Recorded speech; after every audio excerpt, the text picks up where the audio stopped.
Good afternoon. I guess good evening now. Hello, everybody. We're here. It's Adam Wild, Jesse Blake, Mad Dog's here too. SDPN Studios here at SportChek at Maple Leaf Square on the second floor. Behind me, the party has already started. Leafs jerseys are milling about in the square. Everybody's getting excited. I have to tell you, I've seen a lot of crazy stuff today. The passion is running strong. I saw a John Kordic jersey. John Kordic. Anybody who was a fan of the Leafs in like 1990 will remember John Kordic. Pre-Doug Gilmour. Dark era. Anyway, just thought I'd let you know that those jerseys exist. I also saw a Parento jersey today. Oh, PA? Yeah. That's awesome. So, I mean, I feel like this is good. Now, it is a... Do you know that they called him the megaphone? Did they? Because he's coming over the PA. So, wait a second. Hold on. That's not true, right? That's No. Okay, I just came up with that right now. Wow, that is. I'm glad to know Jesse Blake's on his game tonight. That's great. Yeah, That's nice to know. Hey, do a little close up on me here. These are being handed out around Toronto today. It's a $1 million reward for Sam Bennett. He's wanted, dead or alive. And before anybody on social media loses their minds about it, it's a joke. Relax. It's okay. It's allowed. They're not saying F Sam Bennett, even though we all did. This is funny. Just ratchet it down. So tonight's game, Game 2, Scotiabank Arena. Seriously, let's get a sense of humor. It's going to be a really good time. And it's going to be interesting, not just because it's Game 2, but because of things like the Sam Bennett situation. And Jesse, getting into our top 3 stories about the game tonight. Sam Bennett, as I said, wanted posters are up. He went out and talked to reporters like yourself, and he said, I'm friends with Anthony. And he'd never hurt a friend. He just hurt everybody. And then Paul Maurice came to his defense saying, I've seen every hit Sam Bennett's ever thrown. And then he followed it up with, they all should have been suspended. He didn't say that. But I want to say this. Craig Berube's response to all of this nonsense has been the thing that I have found the most interesting. I know Paul Maurice is a great quote, and people are going to fall over themselves for him. I know Sam Bennett's like, yeah, I texted him, and yeah, I didn't mean to. Yeah, okay, Sam, sure. But Berube said, in my day, someone would have had to step up and do something in a situation like that. And he said, it probably would have been me. And he said, B, we're over it, and we're moving on. Is that the right attitude, you think, for the Toronto Maple Leafs to have? And is that the sense you got, Jesse, when you were at morning skate today? It's 100% what you got to say. In the moment on the ice, completely different story. But the attitude is, we got to move on, and that can't be a distraction at all. Like, it has to be, we're all focused on the game at hand and winning it, and we can't talk about, hey, how are we going to get at Sam Bennett? What are we going to do? And make that a complete distraction. Like, get over it. Win Game 2, focus on the game. Scott Lawton was asked the same question. How do you get back at Sam Bennett? And he said, you win. Exactly. Like, that's Scott Lawton's so cool. I'm so happy he's a Leaf. Because, like, he's from here and he gets it. Yeah. Like, he knows how to handle Toronto. He understands the crest and everything it means to be a Toronto Maple Leaf. And, like, he always says the right things. And he's so beloved in the locker room. Like, he's such a culture guy. And when he says things like that, you can't help but get fired up. No, he just seems like just a wicked person that everybody's sort of gathering around, which is great. Yeah. Joseph Woll is starting tonight for the Leafs. In his career in the playoffs, the numbers are pretty spectacular. I'm going to run through them for you. Joseph Woll came in relief in a couple of series. Once against Florida, and I believe one game in Tampa as well in 2022-23. And then last year he played 3 games, started 2 of them, and was absolutely spectacular.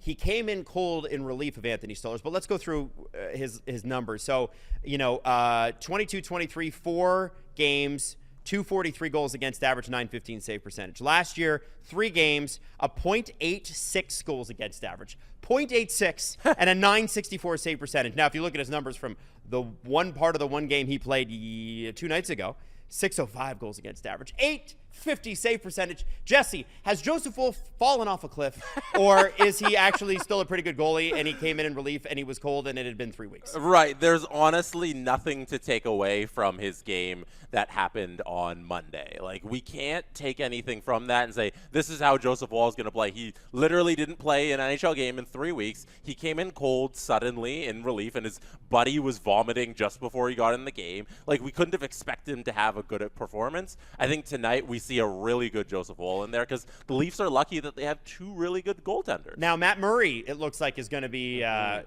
dressing up for the Toronto Maple Leafs in relief. Stanley Cup winning goalie 2 times. Yes. So that's good as well. It's nice to have, whether or not he's at that level ever again, Jesse, with Matt Murray, it's good to have somebody that's done it before on the bench, keep things calm. Yeah, and that's the reason he's in there. Berube said it in his pregame press conference. He said he wanted somebody with that experience, and Matt Murray gets the nod over Hildeby because he has that experience. And he also outperformed Hildeby in the minors with the Marlies. Like, it went very under the radar because nobody cares about the Marlies anymore now that the Leafs are good, and we all cared about the Marlies a lot back in like 2015 when the Leafs were awful. But under the radar, he's been having a decent season for the Marlies, and he's earned the backup role tonight. Yes, in the 2024-25 regular season, .934 save percentage, 172 goals against average. Pretty spectacular numbers, actually. Yeah. And I shouldn't say nobody's paying attention. Shout out Nick Barden, who is regularly on the Marlies beat. He's Nick the only pays guy. Attention. He's the guy paying attention to the Marlies. That's right. And you know what? We do need a little bit more coverage for that team in this arena. Now, I will say, so it's good to have that. I wanted to ask you about Joseph Woll. Was he made available to reporters this morning? Did you talk to him? No, he talked last night. Right. After the game. Okay. Yeah, no Joseph Woll today. So no Joseph Woll. Obviously, he's going to be, I would think, focused on the game. I feel, and this is just me editorializing, I feel confident with him in the net. I think that they played so much better in front of him than they did in Sammy last year against Boston. And he was great against Florida, too, the previous year. So what are your expectations, Jesse? Do you think he's going to be as good as Stolarz? Can he match that? Yeah, I don't know if it's about matching Staal. It's just giving the team a chance to win. Like, the Leafs, they play low-scoring games now. It's their thing. It's how the Leafs play hockey. And if he can keep this thing to 2 goals, like, or less, the Leafs have a shot because they're always in these games that are low-scoring, and they manage always to get a couple by the goaltender on the other end. It's going to be hard doing that against Bobrovsky, but as long as Joseph Woll keeps them in the games and doesn't allow any stinkers, like, I'm very confident in what he can do. Aaron Ekblad returns tonight for the Florida Panthers, and we know what happened in the Tampa series when he returned. He had that a couple of hits. He had the late goal past Vasilevsky when the Tampa Bay Lightning were up 2-1 on, I think it was like 3 minutes to go in Game 2. It was a devastating goal for Vasilevsky to give up. Ekblad was a factor in that series right up until he hit Brandon Hagel in the head. And my question is less about Ekblad and more about Bobrovsky. Are the Leafs going to be able to, we'll get back to Ekblad, are the Leafs going to be able to, with Ekblad on the ice, create the same opportunities in front of Bobrovsky as they were in Game 1? Yeah, no, that's going to be such a key for this team is they've scored all their goals this playoffs by getting traffic in front of the goaltender and making it difficult on them. And it's hard against Florida because their defense is so good, and to Florida's credit, they're getting better because they're adding Aaron Ekblad, and they were good, I think. Partway through the second period is kind of when they got everything together after their really slow start in the game on Monday. They got everything together in the second period, and they played like the Florida Panthers that we all expected. And then obviously they got all those goals when Joseph Woll got in there. But I feel like the Florida Panthers defense is going to be a lot more on their game this time around, especially with Ekblad in the lineup and them not, I assume, not having a slow start again. So it's going to be difficult on the Leafs, but it's not like they're not prepared for something like this. It's not like they don't know the expectations. Now, Aaron Ekblad was made available to reporters for the first time, and it was interesting because he's still answering questions about what happened in that last series. And if you remember in the end-of-season press conference in Tampa Bay, Brandon Hagel said something to the effect of, hey, listen, I know that he's had head injuries himself. Here's the quote. I'm pretty sure he's had a few head problems himself. He's had a few concussions. So I would think you would want to, I don't know, just purposely going for someone's head seems to be as bad as it gets. Now, Aaron Ekblad said going down the wall there, I'm going to hit every single time I do that. I did that all season. I was looking for his chest. I caught him in the chin. That's the unfortunate part, but it was not my intention. I'm never out to hurt anybody on the ice, and it's unfortunate the outcome happened that way, but it is what it is. And when asked about Hagel's response, Ekblad said, reasonable response, that's how he feels, and we move on. There sure are a lot of Florida Panthers who go, wow, I really didn't mean to. You sound like every Leaf fan today. I mean, it is sort of on brand, is it not? Like, at a certain point, it's like, oh, he's my friend. Cool. Is that what you do to your friends? Like, no, I don't care that he's your friend. Mm-hmm. And you know what I also took issue with, Jesse, as a Leaf fan, is Paul Maurice going, yeah, Stolarz, he's one of our guys. No, he's not. He's one of our guys. He's not one of your guys. And your guys took out our guy. So I'm frustrated by some of these responses because it's like, oh, we're humans too. Don't blame us for, our actions. I think in life, you have to look past somebody's words and look at their actions and go, that's where their heart truly lies. The Florida Panthers seem to be okay with headshots. What do the Leafs do to combat that? Adam, what? The question is, how do you asked me, how do the Leafs compete with a team that's trying to headshot? How do you stop a headshot? How do you stop a team that's going to run your goalie? I'm curious. I'm just wondering. I don't know. This is a completely objective broadcast, by the way. I don't know if I should field the question from the guy in the Leafs jersey on how the Leafs should combat the headshots. I think it's a reasonable question. Should they skate around with their arms up like this to avoid it? No. So, what do you do? In all honesty, like that's how the Florida Panthers play.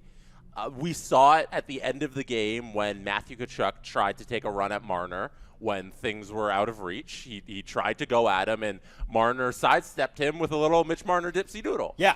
And the thing the Leafs have to do is you don't want to get into the muck with the Panthers, because if Domi is in that situation and it's him getting all reckless with a Panther, red mist, the refs are going to bring Domi out of that scrum and send him to the box. Yeah. It never goes the Leafs' way. We've seen it with Kadri. We saw it with Clifford. We saw it with Ryan Reeves. Bunting. We'll see it with Michael Bunting a whole bunch of times in the replays, the history of his career as a Leaf. The Leafs need to avoid not taking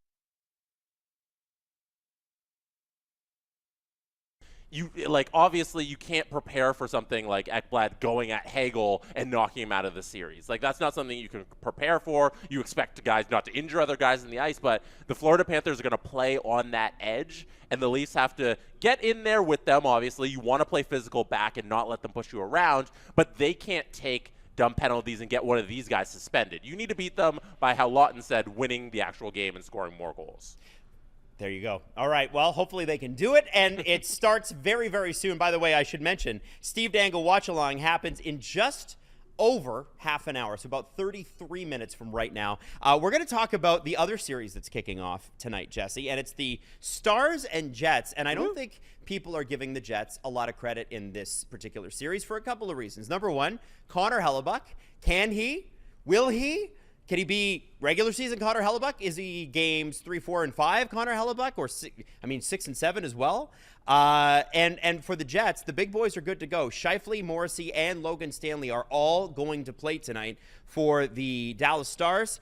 Heiskanen is out. Robertson will be a game time decision. That doesn't seem to really matter on Dallas' side. What do you expect from game 1 of this series in terms of, everything from the goaltending to the goal scoring? Yeah, no, honestly, I think the Winnipeg Jets got a lot of the boogeyman out of their closet when they finished that series off against St. Louis. Is that where the boogeyman's hiding? Yeah, the boogeyman under their bed. Oh. He came out. They got the Ghostbusters to get the ghost out, and now it's gone. And I feel like they're going to play a lot freer. And I have them winning game number 1. I'm leaning on Jets. I'm going to put money on it as well.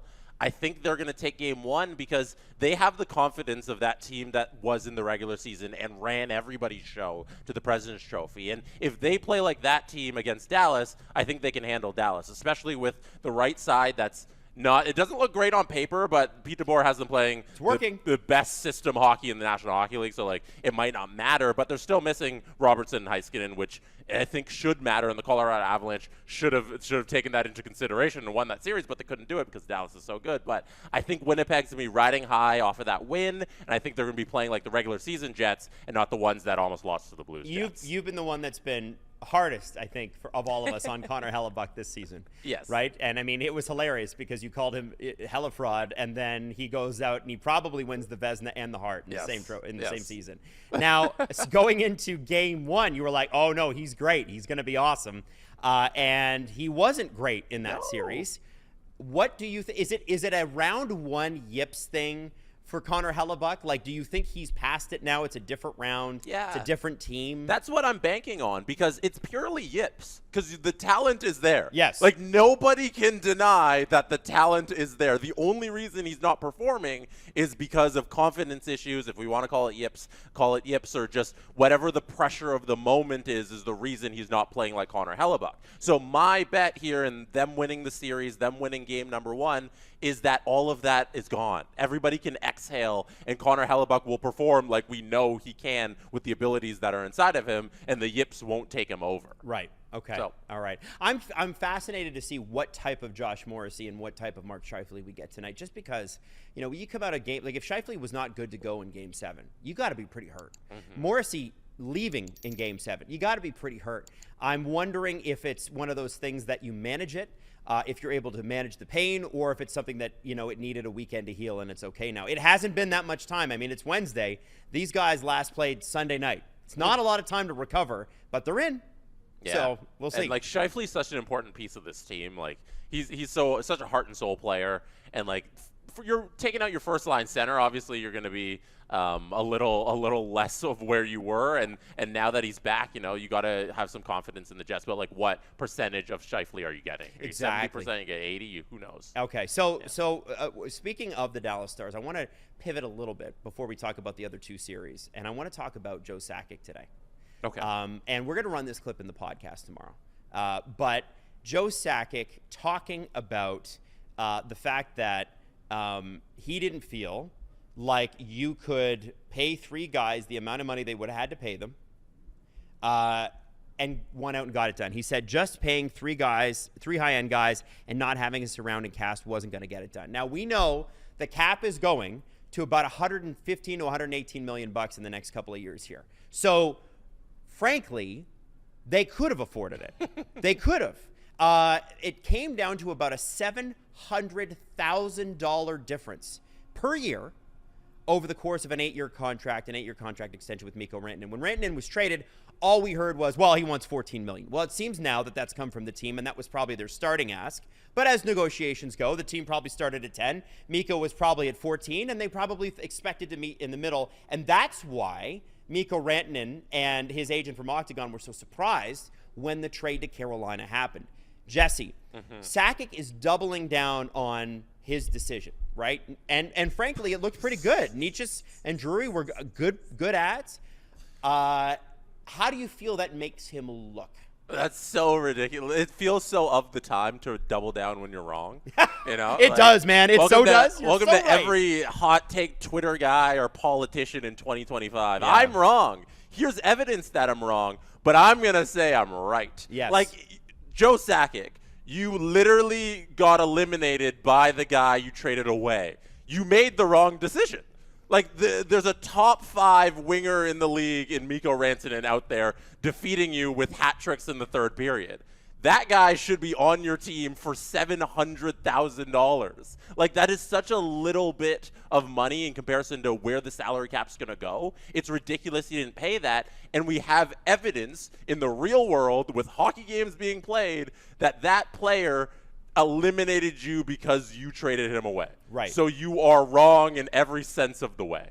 Like, the evidence played out. We don't need to wait for Mikko Rantanen's career. It happened months after you traded him. Yeah, and I mean, obviously they didn't probably foresee a trade to Dallas, but that's what happens. You trade a player away, you lose the right to say, hey, this is where he can go. Adam, are you not shocked that they didn't do the deal for that little amount? Well, I am shocked, and I think I am shocked, and then I remember training camp, and this is an all-time dummy management move, but it is what happens when you get stubborn-ass hockey people not thinking beyond. Like, sometimes you are in business and in life, you're too close to the painting to see the whole picture, right?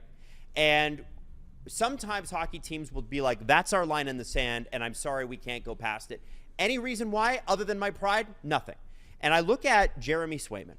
Jeremy Swayman was, I think the difference between the Boston Bruins and him was a 58 or a 62 million, right? Which equates to roughly $250,000 a year, And he missed all of training camp, over $250,000 every year. Best goalie in the league for the best team the year before.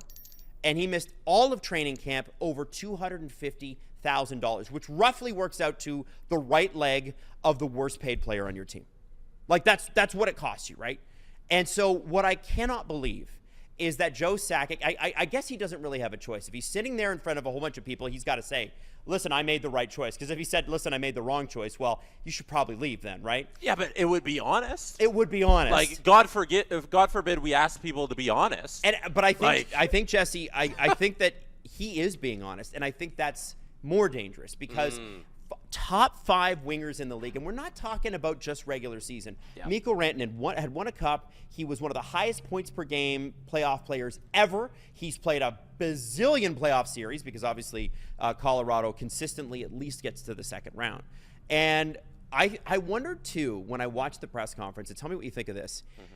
There was a lot of discussion immediately after Mikko Rantanen getting traded. And remember, they went right to a Carolina road trip and then 4 nations and then back on a Carolina road trip. Like, he spent next to no time in Carolina.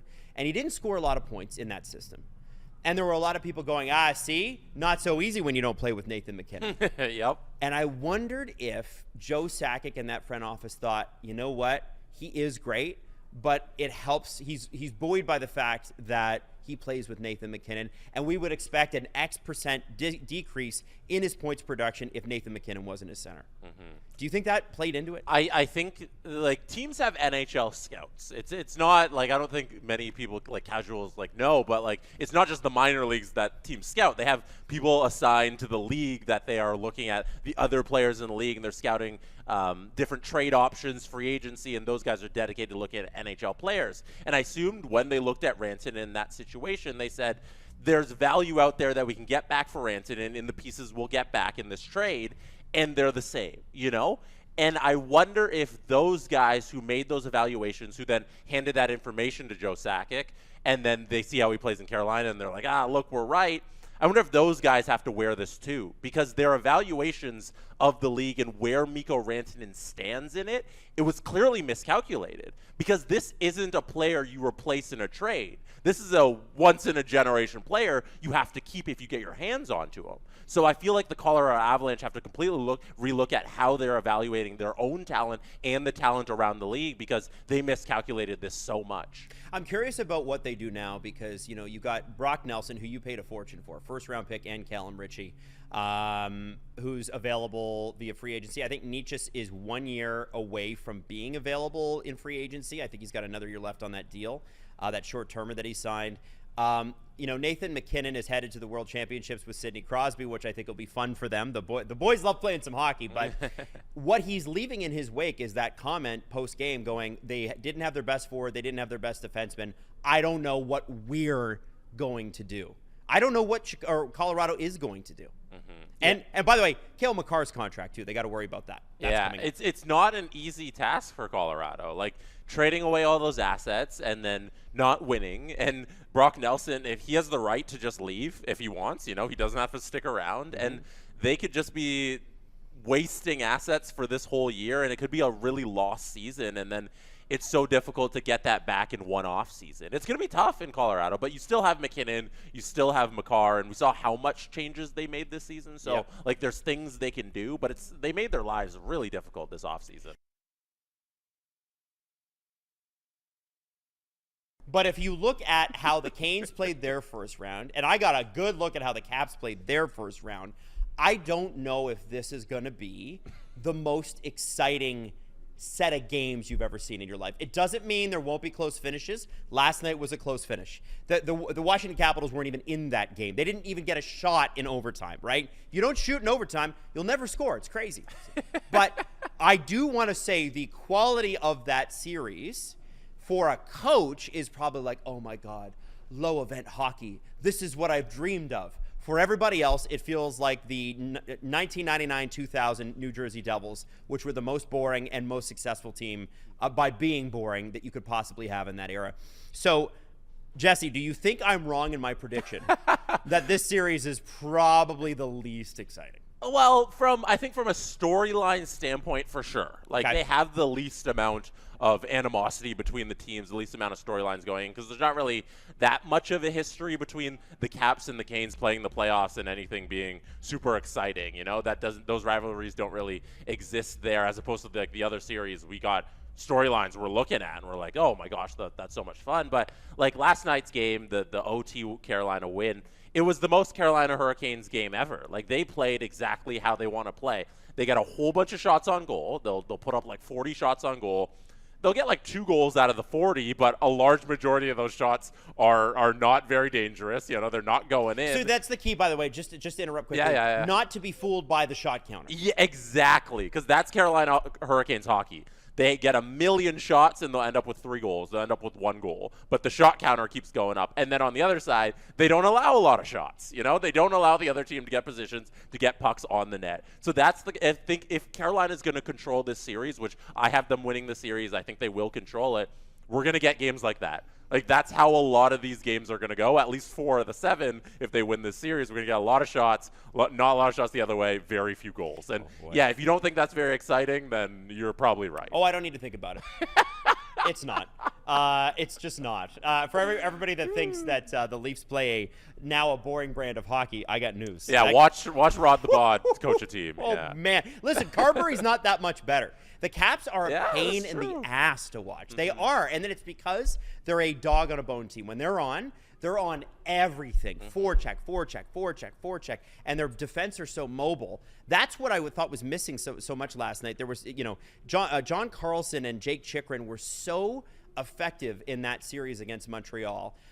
Just because even on things like the power play, they really like to sneak down from the point and have that open lane, essentially basically the NHL 14, NHL 15 EA Sports, where you just throw it across the net and the goalie can never catch it. They do a great job of that. And Montreal literally didn't know how to handle it beyond putting David Savard's outstretched body to block the shot. Like, that's all they could do. So I want to see a little more of that from the Washington Capitals. At least special teams should be fun. At least. You have the Caps winning the series, I right, do. in our preview. I do. I like what Carberry's doing. I like the team. Like, I think that they're a really great team top to bottom, and there's a lot of guys on that team who kind of have this F you, my previous team gave up on me, and in a lot of cases it was deserved. Like, I don't blame the LA Kings for going, I don't think it's working with Pierre-Luc Dubois. I don't blame the Calgary Flames for going, yeah, maybe it's time to move on from Mangiapane. But you look at how they've gone. I do blame the Sens for making a bad trade with Chychrun. I do. I feel like this team is a bunch of guys who've got a chip on their shoulder, and they got a head coach who's young, who can actually speak to them, right? And that's the key, too, is that there's a generational divide with a lot of teams and coaches. This guy's basically just a little bit older than these guys, and I think there's something about that. I think that matters. So we'll see, though. Adam, do you think you could coach an NHL team? No. I'm not qualified. Okay, let's say I gave you like 6 months of training, like strategy and all that stuff. You got to pick the minds of your favorite NHL coaches throughout the history. Do you think you could like control the locker room of guys? No, because part of that control is reputational, right? So you had Carberry's an interesting one because he's so fresh and new, and that's why it's so hard to become a coach in the league as a new guy, because you don't have that reputation. But you look at a guy like Mike Babcock when he rolled into Toronto, right? That was considered the best coach in the league. And for whatever good or bad he brought to the team, there was definitely, before him and before Lou Lamoriello, a sort of blasé attitude with some of the Leafs. And I won't specifically name any, but, there were, I'll name one who snapped into place and was great afterwards. They suspended Nazem Kadri for not showing a practice on time, right? There was plenty of opportunities for guys to kind of work outside the lines. The team culture wasn't great. And, I'm not saying Mike Babcock's a big team culture guy, but what I am saying is they brought a sense of duty to the crest. And when their time finished, you had Sheldon Keefe come in. Former NHL player, not for long, but played a lot in junior. Controversial pick because of some of his history. Turned out to be a pretty good coach. And then Berube coming in, he's a guy who can bridge that divide because he doesn't have any time for games. He's just sort of like, yeah, that was good, yeah, that was bad, and you can sort of take him at his word. And there is a history. He's won a cup. He played 900 games in the NHL, that sort of thing. With Carberry, I find it I think his secret weapon is his ability to relate to people under the age of 35. And that is it's a major problem. Like coaches are saying there's a huge gap between. That's why I think you're seeing guys like Tortorella maybe not be as effective anymore. I'm not sure how effective Laviolette's ever going to be anymore. These guys that were like hard-nosed, mean coaches, that sort of thing, I'm not sure that plays in 2025 and beyond the same way that it used to. But Adam, I digress. This is your 10-minute warning. 10 minutes. 57, 56. Oh, 10 minutes till Steve Dangle, everybody. 10 minutes. Let's talk about Edmonton-Vegas last night. Edmonton set a record that I don't know that most teams necessarily want, but I don't know if they'll hate it. 5 straight come-from-behind victories. Vegas was up 2-0 in this game, and it just doesn't seem to faze the Oilers. They just don't care. It doesn't matter how many times you score. It doesn't matter how early, how late. They just are unflappable. And I think we saw a little bit of that on their run to the finals last year. This year, Jesse, I see it even more so. I don't know. I'm curious about what you kind of pulled from that game, but I never got the sense the Oilers were worried about anything. No, it was hilarious when they were down 2-0 because everybody in the comments, you were streaming it live on YouTube to watch along, and it was like, okay, the Oilers have the Golden Knights exactly where they want them. Yep. You know, they're down and they're not out of any game, and it's ridiculous the way they can score at will. Yes. There's nothing that can stop the Edmonton Oilers right now from scoring, and it's not McDavid. And it's not Draisaitl. It's the rest of the lineup as well. It's from the back end. It's Bouchard, who's on like some of the most historic points per game points pace as a defenseman ever. And it's Connor Brown last night. Man, downtown Connor Brown showing up. What a goal at the end of it. A great goal. I haven't seen an offense operating like this at full clip in time since, I guess, last year's Oilers in the playoffs. But it's magical to watch because every game is just theirs, no matter how much the other team wants to fight back. The Oilers are going to get their goals and win the game. It's ridiculous. I think looking at the way that Calvin Pickard handled it, too, was really interesting. Because Vegas, you have to look at Vegas like they're intimidating. They did win the Cup 2-3 years ago. Like, it isn't that long ago. And most of those guys are still here. They've kept most of them together. And these are guys that Team USA and Team Canada are rating to join their rosters, right? Like Shea Theodore and Alex Pietrangelo alone will be a top pairing, I think, top pairing guys at the Olympics. Who was not in the lineup last night. That was significant. Yes, it always is, right? It always is. But, you know, this is a team that's been to multiple conference finals. I mean, I think Vegas is the fact that Edmonton was completely unfazed by the Vegas Golden Knights really speaks to their confidence. It's crazy. Now, we've got 8 minutes until Steve joins us for his watch along. I want to get in a couple things around the league. The first off, it's officially official. The worst kept secret in the National Hockey League. Say hello to the Utah Mammoth. No. And their logo is done, and people are already saying it sucks and I hate it. Jesse, you know, we've been accused of being negative Nancy's. For what? Well, just generally sometimes, you know, it's like, it's literally, it's like, hey, this person disagrees with me, so I'm just going to call them a negative person. What do you think of the Utah Mammoth logo? I have been a big fan of the name Yeti. Oh, I wish they could have gone with that. Oh, me too. But the damn cooler drink company got in the way, and they didn't allow them to trademark anything with the words Yeti on it. And I think the second best option was Mammoth. Third for me would have been Outlaws. Outlaws would have been kind of fun. Yeah. But I think I still had Doesn't Mammoth. really represent the state that well, though. It was like, okay, I guess you're kind of over there where Outlaws could live in that part of the United States. Sure. But, like, it didn't really fit. Okay. Mammoth was the second best choice after Yeti, so I'm glad they went with it. The logo, I don't mind. Like, seeing how they've explained the logo, there's always the 1,200-page document that the graphic designer's got to write up to explain all of the history behind every single color and lettering on the logo, and seeing them explain it with the mountains and the mammoth, I'm like, okay, I don't mind it. It's okay. Do you ever feel like they make these logos and then they go, okay, what kinds of things can we say that we thought of beforehand? Like, I remember it. Now, if you look at this Leafs logo here, Oh, so there you go. there's they say there are 13 branches on it for all 13 Stanley Cups. You see? Oh, sick. You know, that's sort of when they rebranded this in 2017. That was the thing. They're like, well, we got this, and there's like a million other things that they wanted to talk about. Wait, if they win the cup, does the logo get more branches? I do think you get a new branch. Yeah, isn't that great? Like a new vein. That's kind of cool. Yeah, sort of a neat idea. It hasn't really factored into their plans recently, but hopefully, hopefully they start sweating about it next round. I would really like that. Now, I want to move on to another story, and the New York Islanders sure got interesting real quick. All it took was firing Lou Lamoriello. No, I'm kidding. The Islanders still don't have a general manager, but they do have a first overall pick, which is a total surprise. They jumped from 10th to 1st, and Ken Holland was supposed to be the odds-on favorite. This is Ken Holland, who built the Oilers team, Jesse, that went all the way to the finals last year. Yep. I don't know if Ken Holland in 2025 is the man you want running your hockey team. And it looks like they feel the same way. Okay. Oh, okay. Thank goodness. Yeah. All right. Ken Holland is believed to be a no. Interesting. For whatever reason, Jeff Gorton, who is the general manager, president, I guess, of the Habs, Kent Hughes and Jeff Gorton, right? Obviously, they work together in tandem. Jeff came from the New York Rangers when he was unceremoniously fired for Chris Drury, I think in 21 or 22.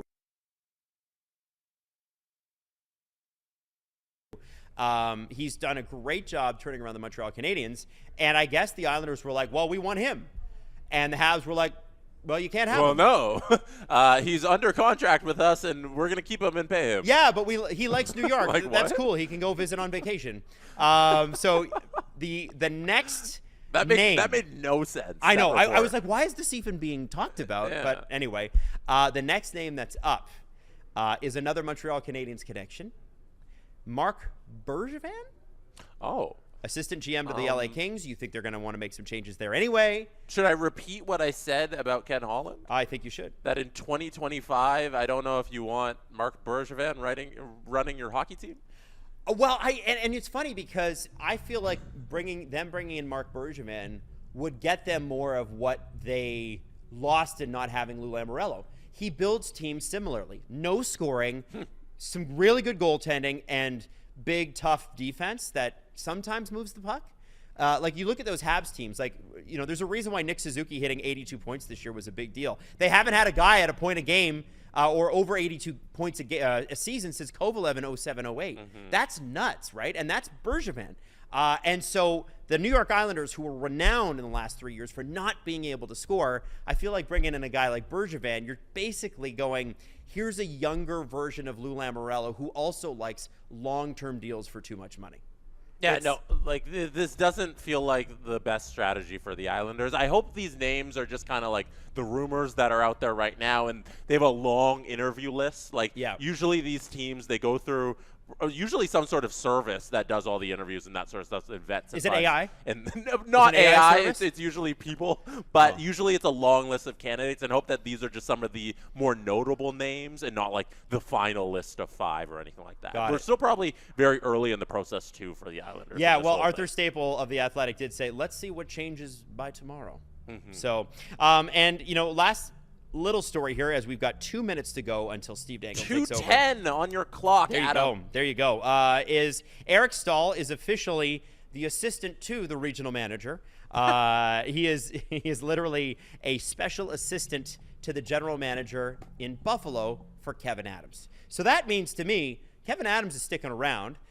It also means to me, Eric Staal wants to go into management, which, you know, we've seen Yzerman and Sakic and so many other, Shanahan, so many other guys have done it. Sometimes they start at the league and do it. Sometimes they start at the team level and do it.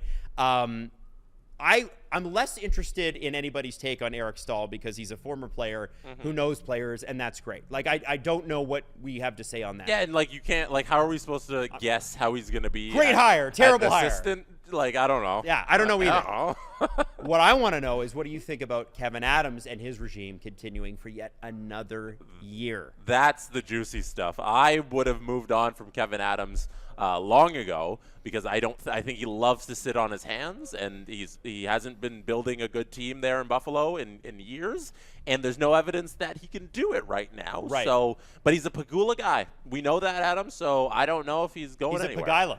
He's a I don't. That was awful. That's what they called him. That was bad. Yeah. You got 55 seconds here. Get out your good jokes. Well, here's what I want to say.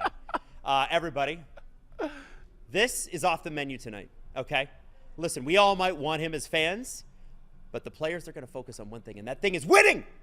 So I'm hoping that we don't even have to worry about this after this game. I hope we go into Florida with a 2-0 lead. Steve Dangle is going to take you all the way through it. Jesse Blake is going to have all the reports from after the game right from the arena. He's leaving literally in 30 seconds here. So, Jesse, I want you to enjoy your night, and I want to thank everybody for joining us for the live stream. It was awesome to have you guys along. Steve Dangle is taking over in 10 seconds. So I got to think of something to say for 10 more seconds. It's your job to say things, Adam. You better come up with something. Hockey is cool. Oh, wow. Here's Steve Dangle, everybody. Oh, no. Is it sane? Is it possible? Still I ask myself, are we in our game? It's not logical, but you contemplate, are we am I?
Yes.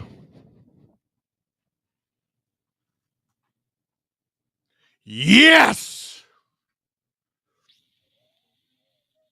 Yes! Yes. Ladies and gentlemen, boys and girls, children of all ages, welcome to the STPN YouTube channel. I'm Steve Dangle. This is your watch along brought to you by SportChek. Adam and Jesse just got finished with their pre-game show. That is at the SportChek in Maple Leaf Square. And guess where we're going to be tomorrow? A little bit before noon, around 11:30-ish, the SportChek at Maple Leaf Square. SportChek is your destination to gear up for the playoffs. The big check event is on now with door crashers up to 60% off until May 14th. It's a week away. It's a week away. Did you know that you can get your jersey crested at selected SportChek service shop locations? Buddy, the SportChek at Maple Leaf Square, the other day we were there and someone from Alberta got a Simone Benoit jersey lettered. It is a beautiful, beautiful thing. It's not just NHL though. MLB and NHL heat press cresting, player name and number 5999. That's not jersey included. It's just for the letters and stuff. Don't be silly. MLB and NHL heat press cresting, custom name and number 49.99. Same day turnaround for Blue Jays and Maple Leafs, and MLB NHL stitched cresting, any name and number 89.99. Jersey not included. 3 to 4 week turnaround. SportChek at Maple Leaf Square. If you want to see us tomorrow recording a new Steve Dangle podcast, that is where we will be. T-Man, welcome to SDP VIP. Fun fact, the song has the personal blessing by the band to be played for Steve. Shout out Al Rowe, my buddy from high school. Aberdeen, not with all the same band members who play the Fighting for Love song, but Aberdeen, the band, featuring my friend Al, were in the movie Camp Rock 2. I know that guy. Who did he tour with recently? Jewel? I think he toured with Jewel recently. Drew doesn't know who Jewel is. She was really big for a time. And big enough to still sell out stadiums, obviously. What's her song? Jewel songs.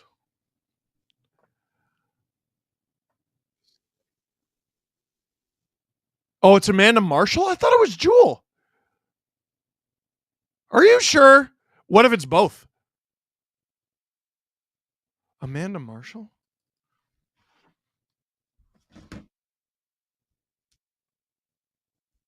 Amanda Marshall, Al Rowe. Oh, shoot. You're right. It is Amanda Marshall. Sorry. My bad. I don't know. I think that's a big deal. Now, Steve, name an Amanda Marshall song. Let It Rain. Oh, Adam Copeland is on the broadcast. Let's go. Anyway, T-Man, welcome to SDP VIP. Urban Druid sent 10 SDPN memberships. Lovely. Thank you. Let's freaking go from West Richard, who also gave 5 SDPN memberships. What is an automatic buy them a beer jersey? That's got to be Benny, right? Tonight it's Woll. Playoff Woll is here. Yarn Croak goal. Book it. Wow. Do you think Bennett will try this crap if Tucker and Clark were on this team? Yes. That's how he's wired. Justin, I hate how round 2 has the Leafs and my Celtics play at the same time every night. What happened in life that made you cheer for both of those teams? Yeah, Drew is confused too. So there's a weird subsection of fans in heavily in Oshawa who just cheer for Boston teams. And I think it started with Bobby Orr, because Bobby Orr's from Oshawa. There's a lot of Bruins fans there. But like they also cheer for the Red Sox, Celtics, Patriots. So Drew's asking if they're East Coasters. There are a lot of East Coasters in Oshawa, so it could be that as well. Steve, I'm a diehard Red Wings fan. I'm sorry, but I've been watching you for years. Love your passion for the sport, for the best sport on earth. You are right. Yzerman has to go. I cannot believe how much pushback I got from Red Wings fans who were like, this guy just doesn't get it for this long list of reasons that doesn't matter. Like, I feel like a jerk doing it, but I want to just be like, okay, so here's the standings for as long as Yzerman's been there. It's garbage. You see how it's garbage? See how every year it's garbage? Okay, yeah, so that's why he should be fired. Anyway, like, I didn't understand the pushback I got there. I went to high school with Shorzy and Letterkenny, says Curtis. Ooh, famous. And Justin, Boston is my favorite American city. That's why. You know, hate the Bruins. Big time hate the Bruins. But I've been to Boston. How many times have I been to Boston? 2, 3 times? God, I love it. I love it. It's a great city, man. Great city. Fun people. You are literally the only reason I'm watching the playoffs with the Bruins being out. Keep it up, King, and go Leafs. Beat the Rats. Love that. Joseph Woll starting for the Leafs. That is the only lineup change for the Leafs. For the Panthers, Balinskis, who scored last game, is out of the lineup. Aaron Ekblad rejoins the Panthers after his second suspension of the playoffs. It's 10-1 if Matt to bet if Matt Murray is going to get into this game. Drew is saying, should I bet it? No. Because then you're just sitting there all night like, come on, groin tweak. Matt Murray's not getting in this game. No way. Even if Woll gets lit up, I think you have to leave him in there. You going to watch any of the OHL final? Go Knights? Not if it lines up with these games, I'm not. Matthew Tkachuk, garbage truck, thunderstruck, Leafs in 5, says SLS. Was so hyped to see Jesse called out in the Jets video post Game 7 win. SDPN going mainstream.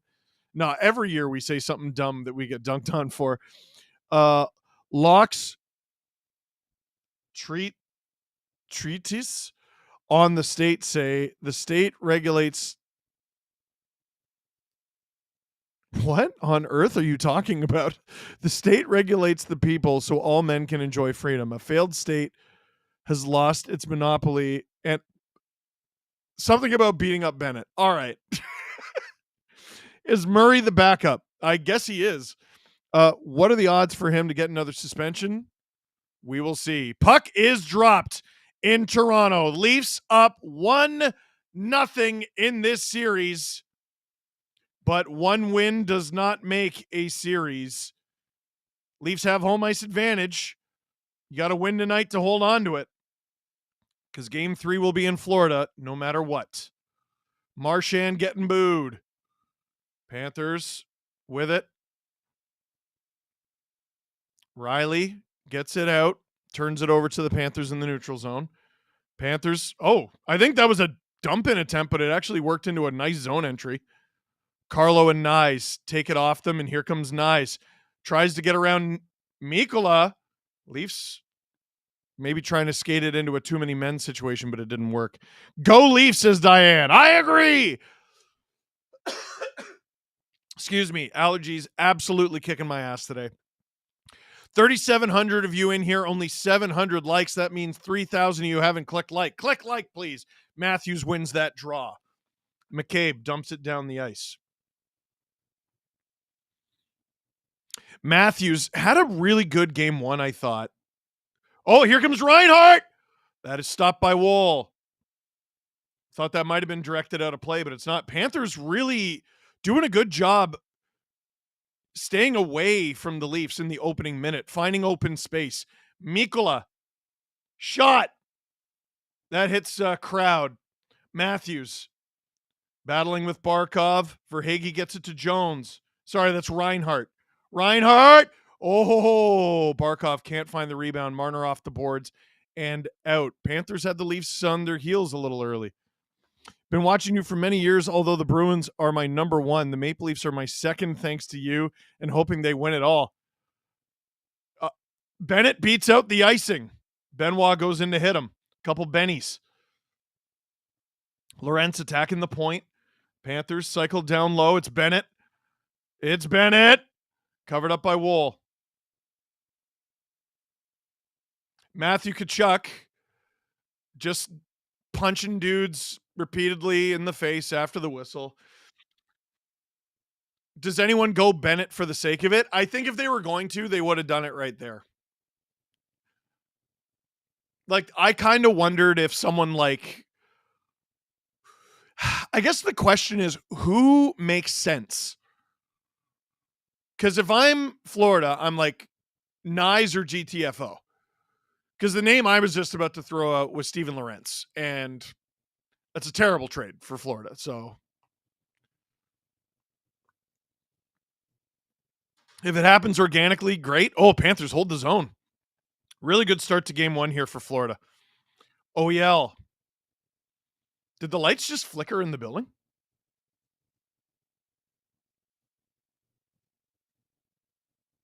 Here comes McMahon. Held.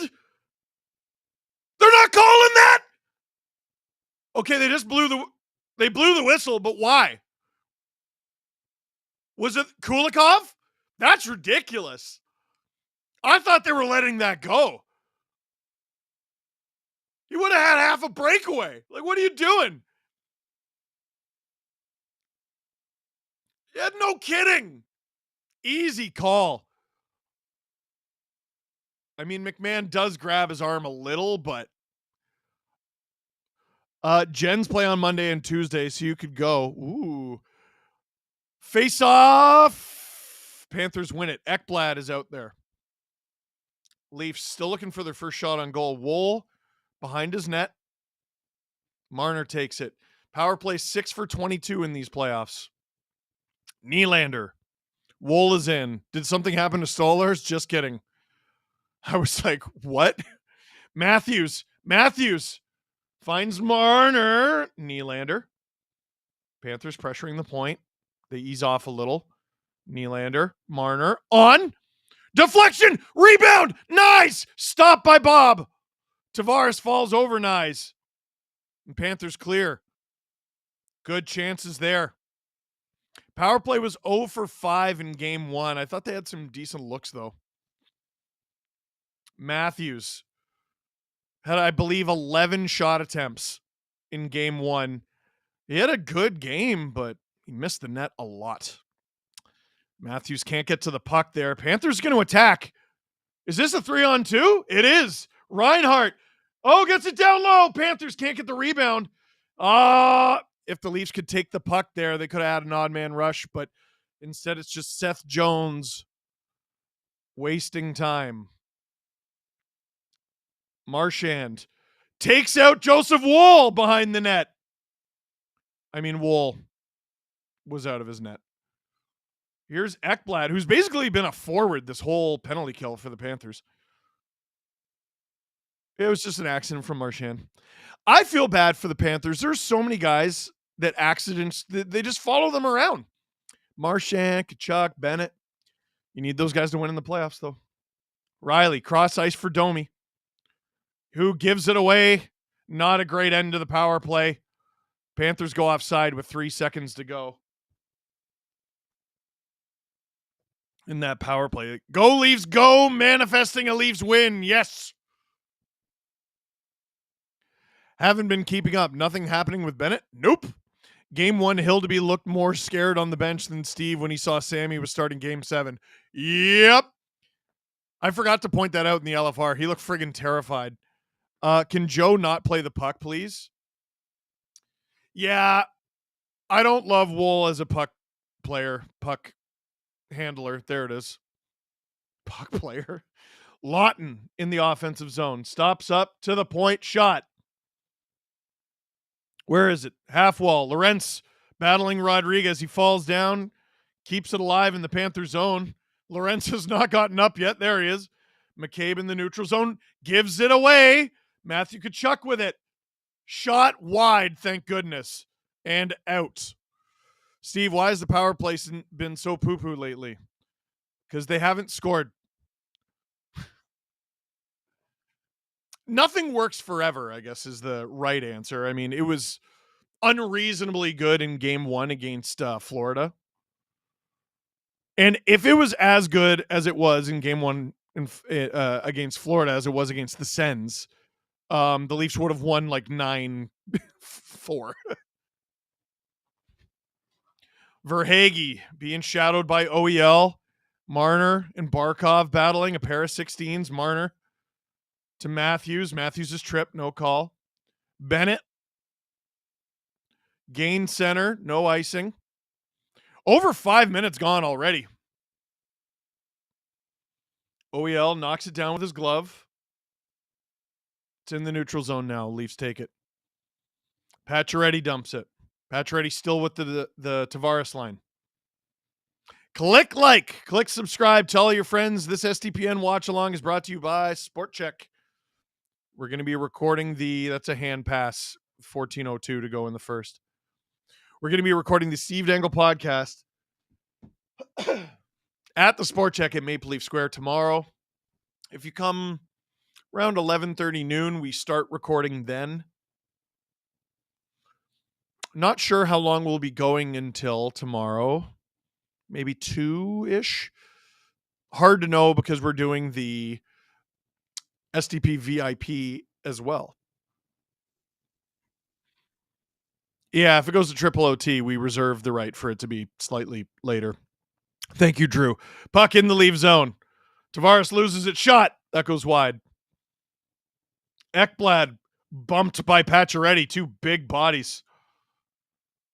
Marchand is hit by Pacioretty. Pacioretty gets rid of it. And Nylander has a chance here. Oh, almost cleaned out Forsling. Oh, bad pass by the Panthers, but they recover. Sakic didn't play game 1. I was wrong about Ekblad being the only change. Sakic is a really good player. Really good player. Oh, boy! Panthers! Oh, they had a chance. They lose the zone. This is probably going to be... Oh, it might not be icing. It is. Puck was going a little too quickly. Windwalker, 57. If one of the Leafs did your arm pump as a celly, what would you do? Good luck. Hope to see y'all against my Caps in the 3rd round. Then I hope you lose. I would lose my mind.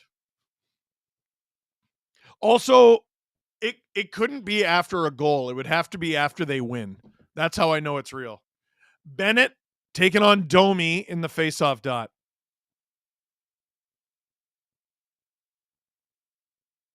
Domi looked like he won that with his feet. He did. Tanev gets it back.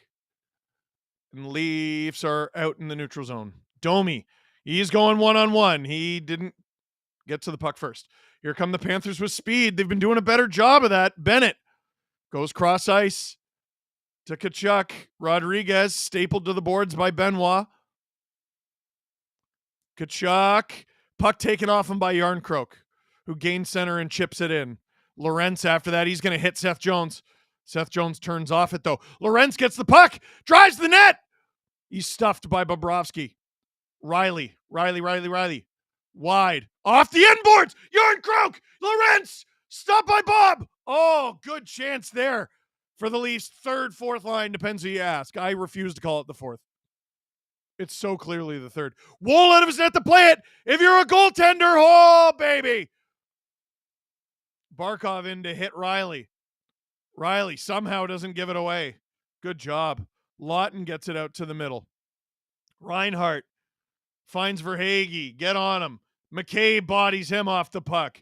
Here comes Nyes and the rest of the top line. Bobrovsky can't handle that behind his own net. Marner can't shovel it quite in front.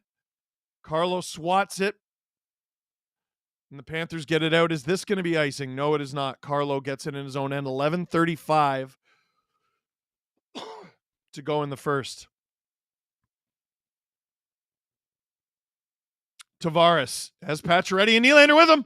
Nice move. He's taken down. No call. Here come the Panthers on the counterattack. It's a 3-on-2. Oh, they did call it. Oh, no one could hear it? All right. All right, listen. Leafs I know. No. Drew, you edited the damn LFR. You know what I said about the refs. They took his feet out. Listen. There were a few things that should have been called. My beef was more with the Department of Player Safety after last game. The Leafs went 0 for 5 on the power play in game 1. It's not good enough. It's kind of a miracle they scored 5 goals despite going 0 for 5.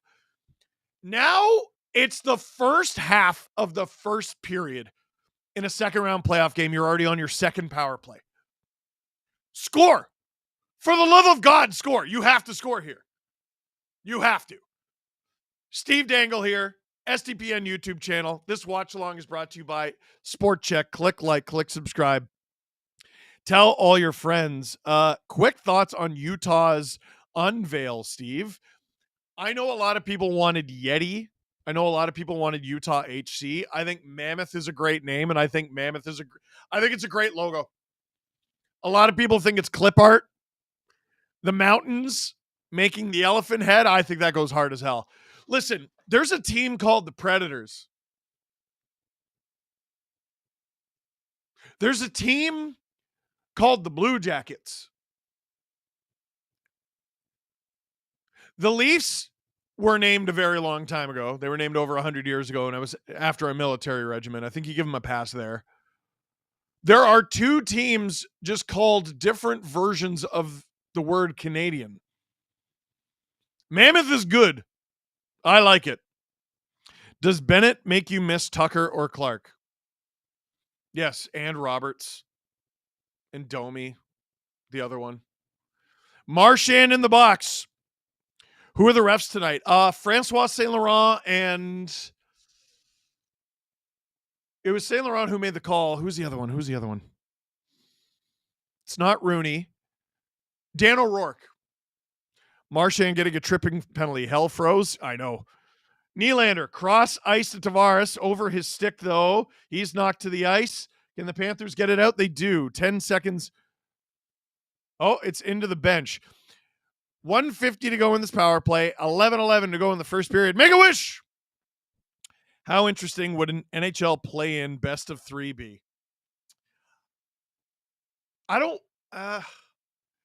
The season is already too long. You know what? Make it 1 game.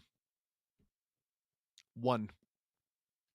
Francois Saint Laurent and Dan O'Rourke are the officials. Shandor, Alfonso, and Matt McPherson are your linesmen. Thank you to Nicholas for that. Panthers clear it to center. Marner gets it. Let's see more control of the zone this power play. Also, people need to like the stream. That they friggin' do. Some boos here. Oh, boy, Leafs just all out of sorts here.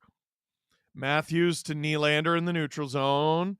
Gains the zone. Hands it off to Tavares. Behind the net. Nyes. Marner. On! Back of the net. Behind the net, rather. Hits the back of behind the net.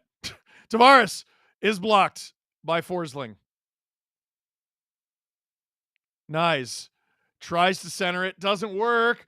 Nylander. Marner. Oh.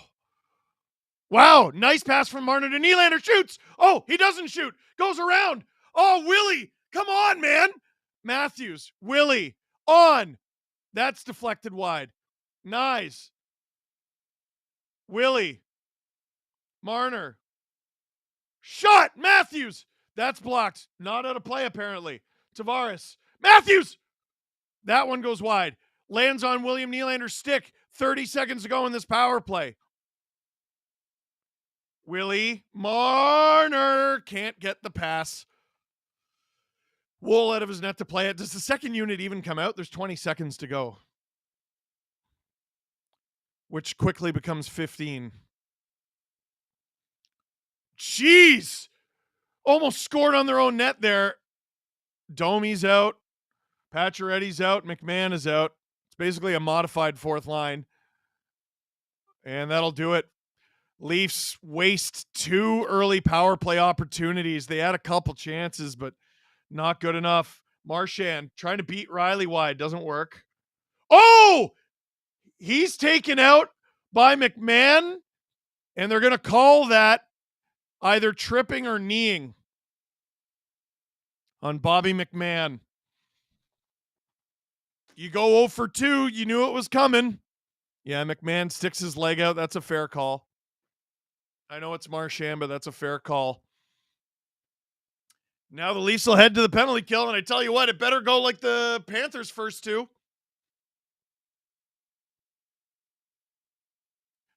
2 power plays in the first 10 minutes is indeed a gift, Drew. A gift that they have pished away, in the words of my Scottish relatives. Do the play on where the 7 and 8 seed only need to win 1 game, but the 9 and 10 seed need to win 2.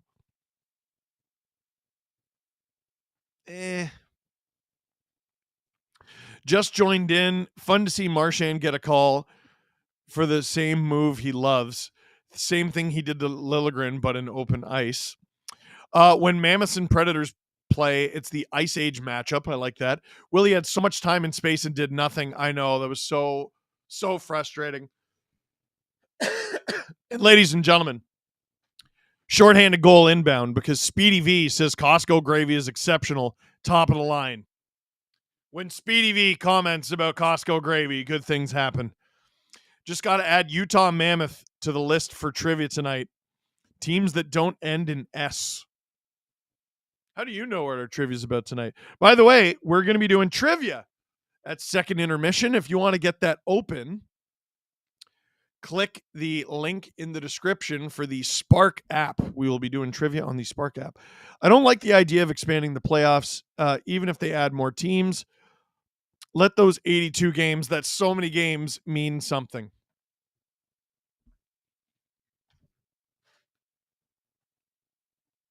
First big test for Joseph Woll here. Jeez. The toughest chance Woll has had to stop tonight came from his own team. Was that Oliver Ekman-Larsson? Face-off in the leave zone. Matthews versus Barkov. The camera missed the face-off, but Barkov won it. Panthers. I didn't even see it go in. You go 0 for 2 in the first 9 minutes of the game, and you allow a power play goal within 10 seconds? Entirely unacceptable. Horrible start for the Leafs. That went through Chris Tanev. It went through a screen. I don't know if it hit anything. Unacceptable start for the Toronto Maple Leafs. I mean, yeah, you want Woll to save that one, but what if he doesn't see it? Unacceptable start for the Toronto Maple Leafs. Horrible. Horrible. 0 for 2. 0 for 7 in the series. Horrible. And now the Leafs try to pick up the pieces. Unacceptable start. Unacceptable start. Panthers into the glove of Woll.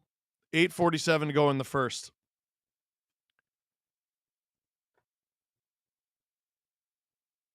I live in Owen Sound, and every Attack OHL game, home game, they played an ad with Bobby McMahon for one of the local car dealerships. I love that. I don't love that he was in the box. Top CHL team versus worst NHL team. Who wins? The NHL team by like 20 goals. Marchand's chirping.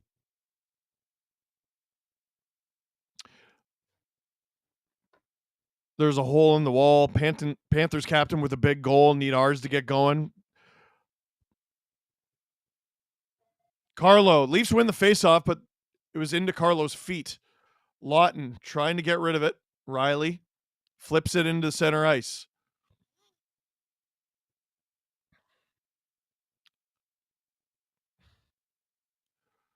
Riley.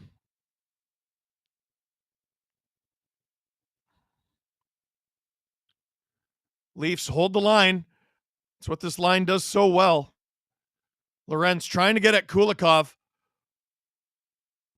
Bennett has it in his own end. And he's hearing it from Toronto. And he coughs it up. Riley, Carlo. Okay, so I can't tell. Is it more the Leafs power play cooling down, Panthers PK being one of the best? I mean, it's always a little bit of both. I would give the Panthers their credit, but I don't know how William Nylander doesn't shoot. Oh! Centered. Didn't work. Marchand is out there.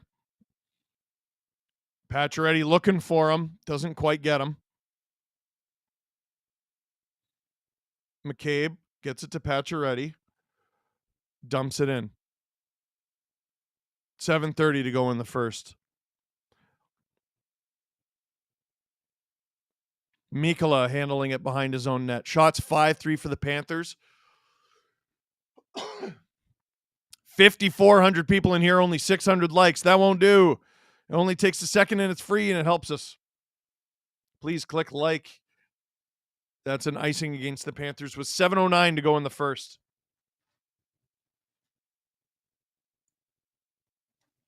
I just hope both teams have fun. I don't.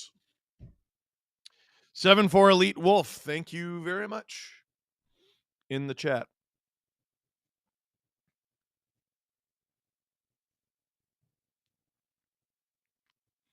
Matthews on the draw. Wins it. McCabe. That's wide. Marner. Round for Nyes. 7 minutes to go in the first. Nyes hit hard by Jones. Nyes, good work. Matthews around. Marner's not there. He is now. Can't get it up the half wall. Here comes Seth Jones. Dumps it. Tanev gets it around his man. Nyes behind the back. Gets a giveaway. Oh, boy. Ekblad into the slot. That goes high. Sometimes you forget Nyes is a kid. On, wide. McCabe is hit. Panthers cycling it here against the Leafs' top line. Not good. Matthews helping out Tanev. He gets it. Marner. That's a smart play back to McCabe. Tanev and McCabe spreading it out. Let the Leafs change. That's a veteran move from this pair. Tanev up the ice. Way up the ice.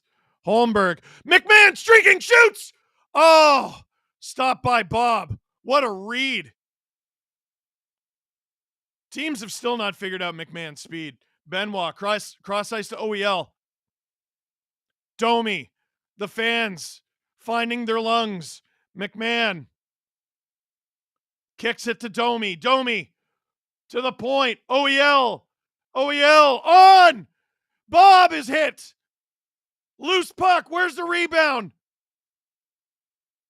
Domi to OEL to Benoit. In front. Shot. That goes wide. Did it go out? I don't know. Benoit gets it cross ice to Domi. Where's the puck? Out of play. I didn't see where that puck went. That's a good shift from the Leafs' fourth line. What a steal from McMahon. Oh, and Bobrovsky with the save. McMahon ran him over. It was more of a brush, right? Hey, this watch along on the SDPN YouTube channel with myself, Steve Dangle, is brought to you by SportChek. The big event is now on with door crashers up to 60% off until May 14th. And, you know, Mother's Day is coming up.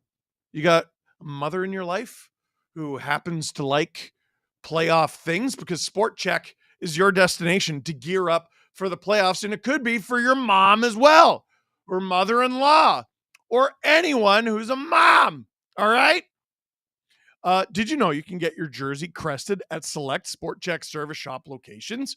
We even heard they may be the fastest in the biz to do it. Stop by the Maple Leaf Square location for all your playoff gear and a chance to personalize your jersey with player cresting. And hey, while you're there at the SportChek in Maple Leaf Square, if you're there tomorrow, a little before noon-ish, you can watch us record the Steve Dangle podcast. Alex says, in case I miss Speedy V, I got some Costco gravy today, just in case. Speedy V has made themselves known. The rest is up to the Leafs. Anyone had some good gravy recently? I like that this chat, you're all on the same wavelength. 5,300 of you in here. 2,000 likes. Garbage.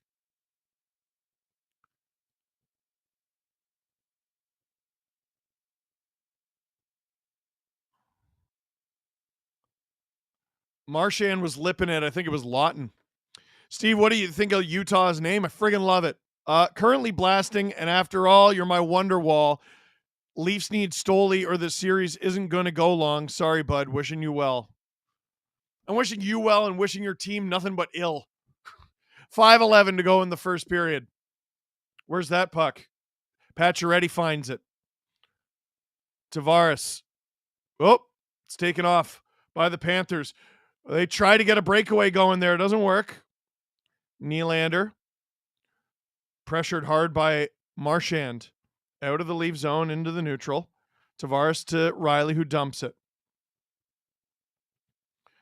Oh! Puck squirted to the middle of the ice. Leafs can't do anything with it, and the Panthers just dump it. 4:38 to go in the first. Riley.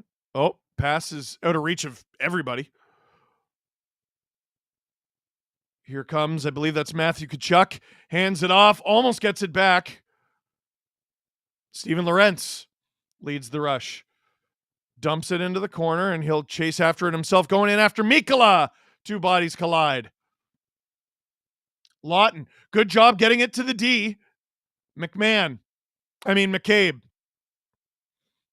Not the first time I've screwed up those two names. McCabe around. He needs support, though. Tanev rings it around hard. Out of the reach of Tkachuk. It's in the center of the ice. Leafs hold the zone. That's McCabe. This is all good and everything, but you got to do something with it. Here come the Panthers as they just dump it. Benoit. Oh, Panthers hold the zone. It's behind the Leafs net. Oh, no, it's in front. Nice with it. Hits Marner. Nice. Shoot that. He does. Just missed. OEL. Nice pressuring Schmidt, who puts it over the glass. And it's a penalty. Guys, you have to score here. Holy Toledo. 3:15 to go in the first. Schmidt was a weak link in game one. Kulikov was a weak link in game one. Expose these guys. Go at them. And for the love of God, score here. 3 power plays in the first period. Oh, that old guy got decked. That old guy got it hard in the chest. Did I see that wrong? Can we call Jesse a fraud now? Jess a fraud? Are the Leafs slower tonight or the Panthers just faster? Panthers are faster.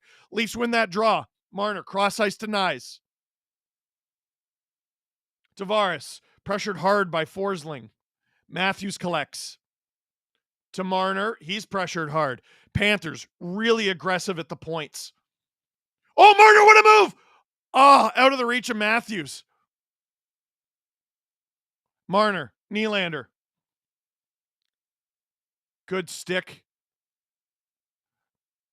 Marner on. Bobrovsky taken down by Nyes. No call. Panthers clear the zone, and it's out of play. 1-2-3 to go with this power play. 2:38 to go in the first. The D gives up too much room. Get in their face. Stephen Oliver, I'm not reading that one. Wes Richard, 5 SDPN memberships. Thank you. Hoping to go 3 for 3 on the good luck subs. Power play goal time. I would love that. And Gabe, do you guys ever do internships? Go Bobby McMahon.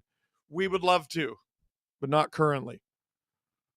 Panthers win that face-off, and they will clear it. Looks like the second unit's getting ready to come out. 2:30 to go in the first. Gotta love playoff hockey. I'm hopeful we might see the Sabres versus Leafs sometime in the next 14 years. That would be fun. Marner. Looks like everyone from the top unit's still out there. Willie denies. Did the Panthers clear it? Cameraman didn't know. It's down the ice. Woll to Marner. 50 seconds to go. Guys, 3 power plays in the first period. For the love of God. You gotta. Second unit out there. Domi. McMahon chasing after it as Domi dumps it. They double team Forsling. It's in the corner. Domi to the point. It's Riley. On. Scores! Pacioretty put it in for good measure, but the Toronto Maple Leafs scored. I don't care who it was. They were wearing one of these on their chest. The Leafs tie it up. Third time's the charm. Is Patches getting this one? Noted Alan Walsh client. 1:41 to go in the first. We got a tied game 2. Let's see what happened here. Double team hit on Gus Forsling. Leafs hold the zone. Patches gets it to Domi. Domi to the point. It's on from Riley, and it looks like Pacioretty tipped it in and then buried it a second time. I think it should count as 2. What a tip from Patches. Oh, that's good stuff. Max Pacioretty looks dead into the camera. Love it. Wes Richard, 5 SDPN memberships. That's all you, buddy. How would you change up the power play? Put Max Pacioretty out there. Can I answer now? It's not too late. Get in front. Go to the net. That's how I would change up the power play. Here come the Panthers. Tkachuk shoots. That goes wide. Carlo and Bennett collide. Bennett taken down. I'm sure he's fine. Lorentz with a nice move. But the Panthers take it off him. 3 for 3 is Wes Richard. 10. Oh, no! Oh, no, Panthers! Stop by Woll. Oh, baby. Under a minute to go. Marner to Tanev. Matthews to Marner in their own zone. Calma. McCabe pinches to allow his teammates to change. 40 seconds to go in the first. Panthers in the leave zone. Matthews lays the body. As he's been doing in all 4 periods of this series so far. Leafs clear it. Is this going to be ice? It will not be. 25 seconds to go in the first. Whoa! Turnover by the Panthers. They mitigate some of the problems. I think it went into the bench. I wonder if they put time back on the clock here. 12.8 to go in the first. Mike Martell, let's go. Patches early Conn Smythe pick.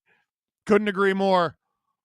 I'm upset Patches got hurt and didn't work at Carolina. Dude, I'm upset he got hurt here. He didn't even play 40 games. Leafs power play finally solved Florida's PK. On attempt number 8. Leafs, ozone draw, it's Tavares. Ref didn't like it. They're going to do it again, and I imagine put time back on the clock. I had lamb tonight because Patches took all the beef. That is a good line. Hey, 5,700 of you in here. Under 2,200 likes. Get it up, get it up, get it up. Before first intermission, let's hit 2,500. Leafs 13-5 in the faceoff dot. Let's see if they can make it 14 here. 14 seconds to go in the first. Flat. Panthers win the draw. Kulikov airmails it to center ice. Panthers have it in the neutral zone. 5 seconds. I'm pretty sure they're offside right now. And clock winds down. The Leafs tie it at 1s. And some pleasantries being exchanged at the horn. Marchand yippin' and yappin'. As he does. He also spits more than any NHLer in the league, right? He's always got that upper lip out. Dangle in the Leafs. Best part of my day. Go Leafs, go. Thank you, Whoopty. I appreciate that. And I appreciate that you are watching this watch along on the SDPN YouTube channel with myself, Steve Dangle, brought to you by SportChek. SportChek is your destination to gear up for the playoffs. The big Czech event is on now. And Czech is spelled C-H-E-K, which is the correct way.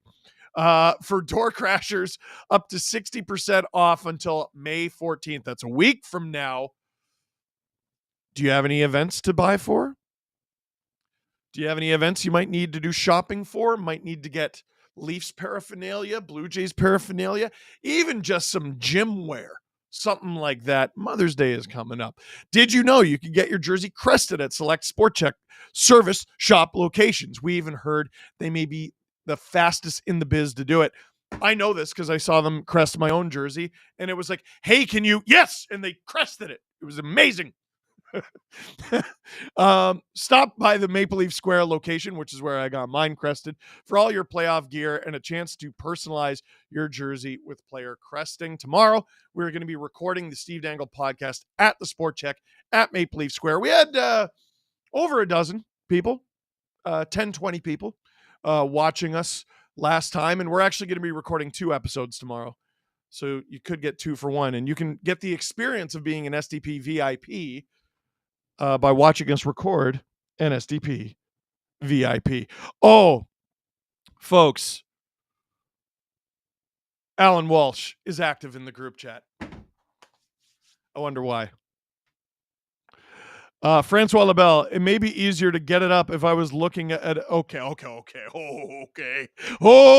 Francois. James Stemler, was nothing funnier than at the Four Nation when they showed Marchand complimenting Marner, then showed the clip of him telling Marner he's going to F him up.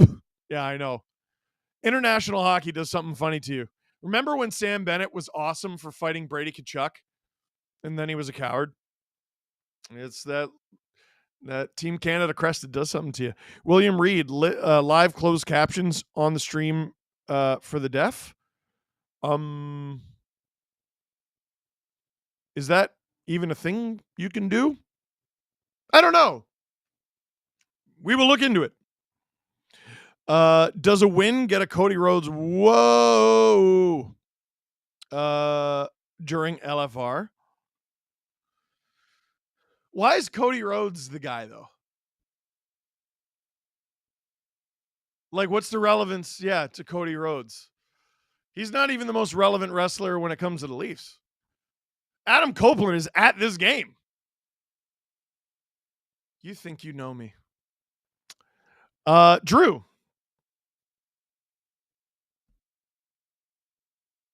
No, you think you know me? No, that's Edge, Drew. And then he just starts frigging his hair up. Drew, what is our clip?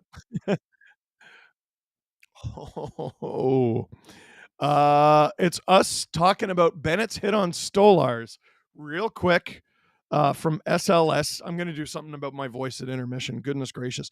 Cena is better than Rhodes. Sorry. Wow. And Sam Bennett was never awesome. When he scored in the gold medal game, I thought he was pretty awesome. But when he hit Anthony Stolars, I didn't like it. And here's me talking about that.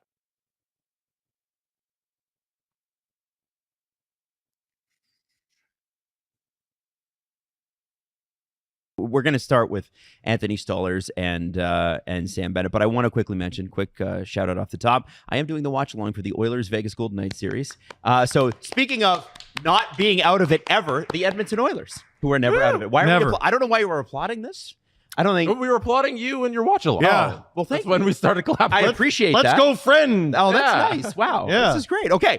No, So it should be fun. Like, that series, I think, is going to be like a wagon. Oh, Like, it's yeah. just going to be back and forth, and we'll have a lot of exciting moments. It won't be as contentious as what we're about to talk about No. in terms of the physicality and the suspensions. It's not going to be like this level, I think. I don't think there's a Sam Bennett Don't on be either so of those sure. two teams. You think, Don't you be think it's so going to sure. surpass what happened No last way. night? No, not surpass. That's all I'm trying to say. Not It's surpass, not but that it deep. might rival it. It's not that deep. Might rival it. Barbashev versus Kane. You know what? Let's go. I've decided it will surpass All it. right. That's what I've decided. You know what? It's important when you're wrong Never to admit it. You must double down. Mhm. Never apologize. Never ever admit you're wrong. You just double down on it. Bunch of people who didn't know who Chris Nowitzki was before yesterday. He is now my entire personality. Hey guys, I've interviewed Chris Nowitzki. So Yeah. do you know him? Oh, thank you, Maddie, for the applause. Well, and- it's through via Alan Walsh. Yeah, and noted huge fan of head trauma. Yeah, loves it. Loves head. Yeah, trauma. he's your guy for sure. I mean, if you're dumb, you would definitely think he's your guy. So If you're dumb and exhausting.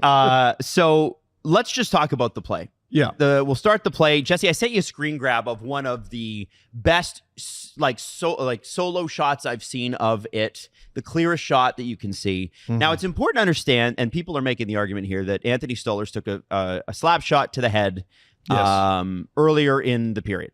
And at that time exhibited no issues. And it wasn't until the Sam Bennett hit to the head. Not according to Chris Nowitzki. Okay, well, he was shaking his It's head. valid. Yeah. Like, that's what everyone's screaming Said at their windshield right now. He was shaking his head. He said he shook his head. Now, what I would take issue with there is every goalie does that all of the time. Yes. I saw Patrick Waugh do that 40 times between whistles. Yeah. He was like a head twitchy guy. He might be right, but to say that definitively is, I think, dangerous. Okay. And that's not a science thing. You don't need to be a scientist to be like, goalies shake their head a lot. You know what I mean? And it very well could be possible that Stolarz got concussed from that slap shot. What everyone is willfully, no one's this stupid, they're willfully ignoring from the initial Chris Nowitzki post is he said, I think he suffered a first concussion from this. First, specifying first as in to say there was probably more than one. Where do you think the second one came from? I think it was probably the blow to the head from Sam Bennett. So, Jesse, can we bring that blow to the head up? Oh, I was going to bring up the shot to the face. Oh, you can bring up the shot to the face, Yeah. sure. So let's bring it up. Here's the shot to the face. So Knocks his there's helmet off. The mask getting smashed there. Yep. Yeah. Which is like, I not don't know. insignificant, I guess, but it's like, not insignificant. It's it- fairly common. that happens regularly. Yes. Yeah, that's the thing that I thought was lost in the arguments about this starting the whole thing is that goalies often will direct pucks with their mask, like So, some intentionally. goalies practice it. they Yeah. like doing that. Yeah, who's the goalie who does it in warm-ups? At the end of warm-ups, he takes a couple off. Wasn't the it mask. Sammy? Wasn't Is it it Ilya Sammy? Samsonov? Yeah. I know Casimir Kaskiswell used to do it, and I want to say Henrik Lundqvist. I'd be interested to hear his take on that. Like, wow, I used to do that all the time. Yeah. I don't think the goalie mask is something that we should be too concerned about. Listen, it could have dinged him. Right. It could have, but he stayed in the game. Maybe shouldn't have. But like, what is annoying about that is what concussion spotter has ever taken a goalie out of a game for taking a shot off the mask? Yeah. And there's never been, like, he wasn't displaying any evidence that he was concussed after taking that puck off the mask. Other than the shake, which Which- is shaky. I think it was totally normal to shake your head after you take your helmet Especially when off. you're adjusting to putting helmet back on. Yeah. And I don't want to argue with the concussion specialist here in Chris Nowitzki, but that seemed like a totally normal athlete thing to do. It's valid to point out that that's something that people do when they get a concussion, and it's valid to point out that goalies do that all the time. I think Dude, I do it on a rainy day. I think the correct answer is we don't know. No, of And course to we don't. definitively say either way, you're lying to yourself. What? And they're lying to themselves by the thousands because that one single tweet from someone who they didn't know was alive or dead before he posted that. Everyone has made that their entire personality today to excuse the behavior, the repeated, consistent behavior of their dirty favorite player. So this is the Bennett play here. Here's the stop motion of it. He Yeah. gets right in there. Yeah, and Stolarz did again stay in the game, but he went down. He was rocked from this. And I said Stolarz didn't leave the game until after this, and someone pointed out, actually it was 8 minutes after, and I'm like, holy shit, you are going to lose your mind when you Google the word after. When you learn what that word means, AFTER, let me tell you, you are going to have a Tuesday.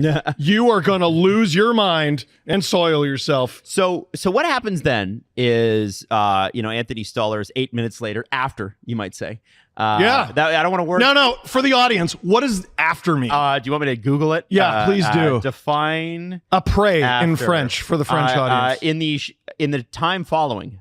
Oh, During the period of time following an event. You got to be more specific. I'm not. I don't know. Yeah. I don't know. Yeah. So we have. You can see it again up on the screen there. This hit. And listen, we now know that that Sam Bennett, it hasn't been officially announced yet, but it's leaked out this morning because NHL Player Safety has sources in the media, and they won't announce no suspension. Yeah, so they'll the fact just, that there's just nothing means it's confirmed that there is nothing. Right. And normally we would have heard, around like 12:30, 1 o'clock. It's about 11:30 in the morning when we're recording this. That there would have been a hearing, right? And normally you hear nothing, but what they do is they leak it out to the insiders, so it softens the blow, so that later on, people have forgotten about it, and we've got 3 games tonight, and let's talk about that. So that's not going to happen. The Leafs organization, according to Pierre LeBrun, is like, okay, fine, we're going to move on. And I think that's all you can do. That's the right approach. It's all you can do. You're not going to focus on taking out Sam Bennett. You're not going to focus on, oh man, oopsie, there goes Bobrovsky's face. We're not going to do any of that. We're just going to move on to game 2 and focus on getting our goalie, who hadn't played in 18 days, up to snuff and ready to go. He didn't even get a warm-up. No, and should have gotten a warm-up. I know what the rule is. It's stupid. And beyond all that, I think that Sam Bennett talking about This is a stupid rule. The Leafs had the lead, for God's sake. What are you doing? Anyway. So Chris was one of the guys that interviewed Sam Bennett today. And, Chris Johnston. Yeah, CJ, cute journalist. And he said Bennett said, from my point of view, I'm just taking the puck to the net. He said he was sorry to hear the Leafs goalie had to go to hospital. He said they were friends. I'll just play it. Okay, you got it? Yeah. Jonesy was kind of bang play in front of the net last night. Just with that, I know you and Stoli are good friends. Just how tough was it to see kind of how everything unfolded from there on out? From Softball.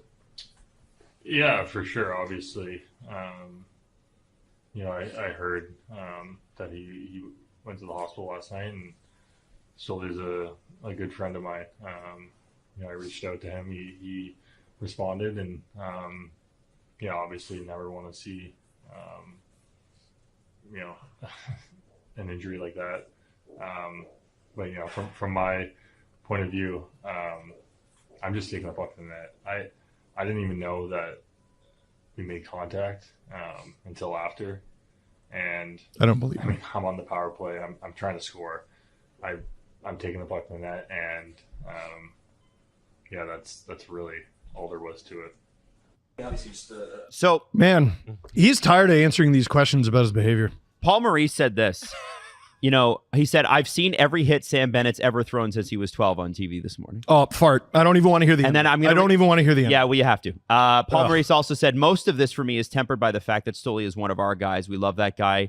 If I thought that Sam crossed the line or an edge, I'd probably be more careful with my words. I just didn't think it happened. Now, my question to Coach these guys defends is, his guy. Yawn. My question to these guys is, what if he wasn't your friend? Are you coming out with, like, guns blazing? Yeah. Like, is that what you do? Who cares that he's your friend? Well, I'd love to hear Stolarz talk about it, but he's in hospital, so right. He's out of hospital now. He is. Oh, is he? Yeah. Good. I'm glad. No, that stuff about Nick Cousins, Stolarz, and Cousins are buddies. He flipped the puck at them, but they're buddies. I don't know.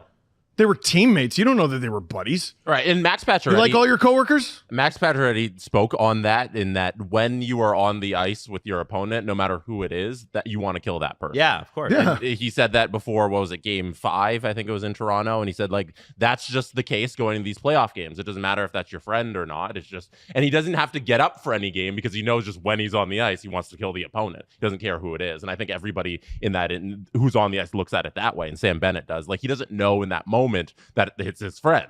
He's taking out the goalie. Yeah. I'm supposed to believe Matthew Tkachuk's teammate that there's no ill intent.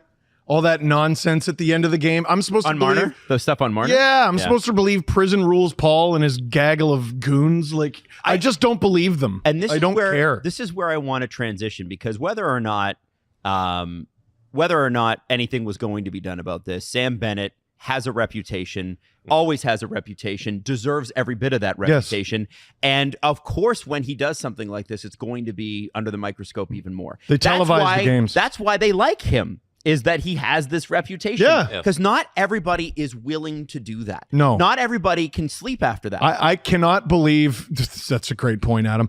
I cannot believe Daryl Sutter couldn't find a use for this player. I know. Isn't that Daryl nuts? Sutter. Daryl Sutter had him on the fourth line. Or healthy scratch. Yeah, it's crazy. Every time I see Sam Bennett play, I'm like, Daryl Sutter couldn't use him. They also had Matthew Tkachuk. Yes. Yeah. It's nuts. And both got better Yeah. immediately. Could it be after because the leaving. coach sucked in Calgary? Dude, Random Bennett, thought. I mean, Tkachuk was always a great player. Like, the Bennett improvement was so sharp. You can see why Treliving never wanted Sutter, and he had it forced on him. Like that was all Don Maloney. And anyway, you know.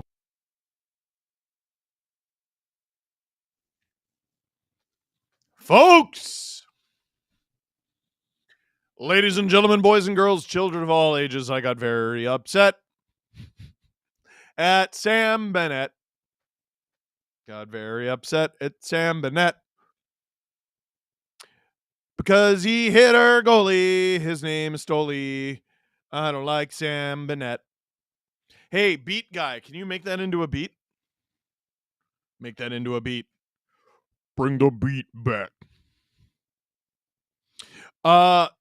There's a stat floating around. I think this is from Money Puck, Drew. I think it's Money Puck. They're showing I think it's expected goals for. McMahon, Domi, Holmberg is at 100%. They had a great period. Pacioretty, Tavares, Nylander, 50%. Lawrence, Lawton, Yarncroke, a hair under 30%. Not all that unexpected given their role, but you'd like it to be much better. Nyes, Matthews, Marner is between 10 and 15%. So if it seemed like the Leafs weren't that good that period, yeah, their top line got their show completely run. And it's home ice. That can't happen.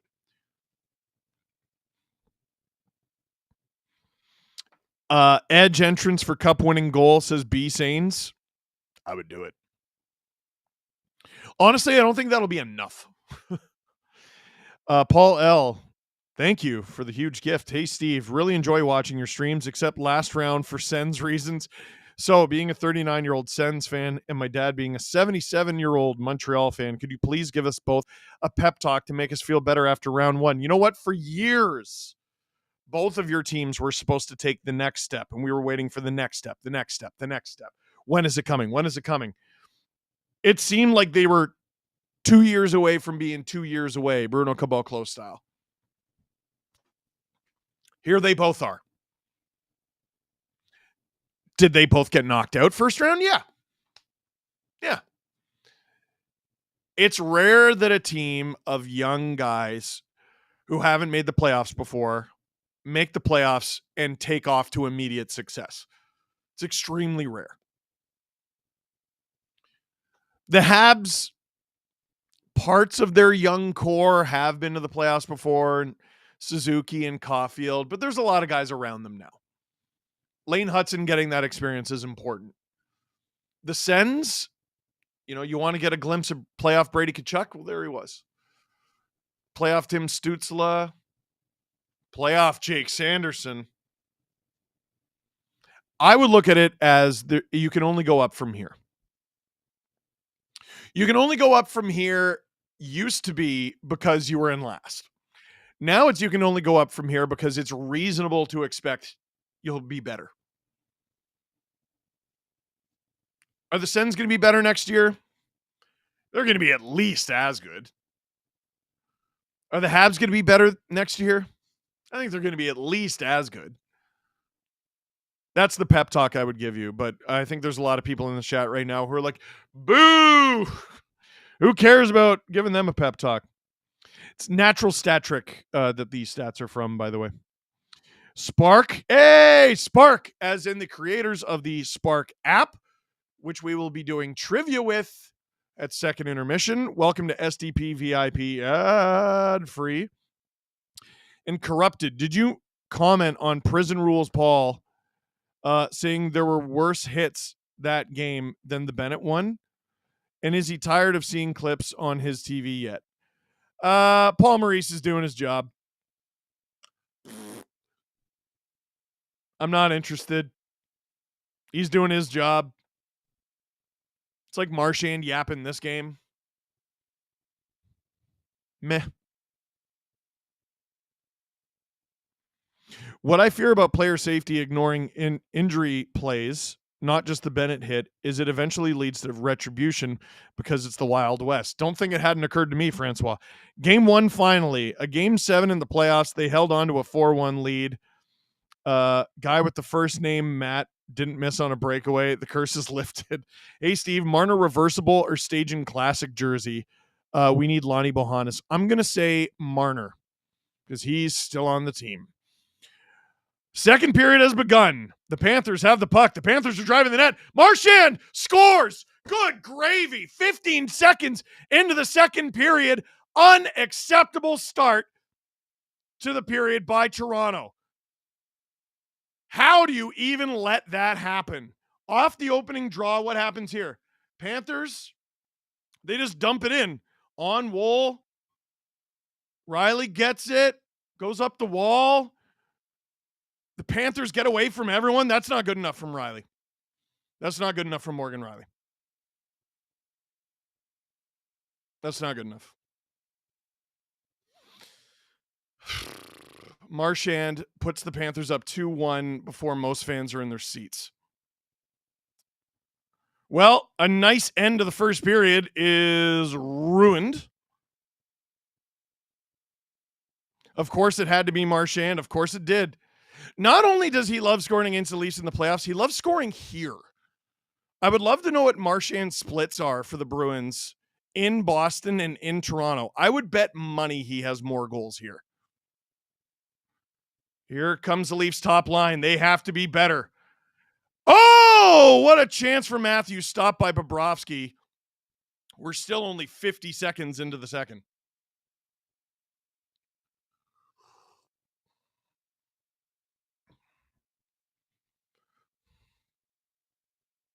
Oh, can you tell the chat to tone down blaming Woll?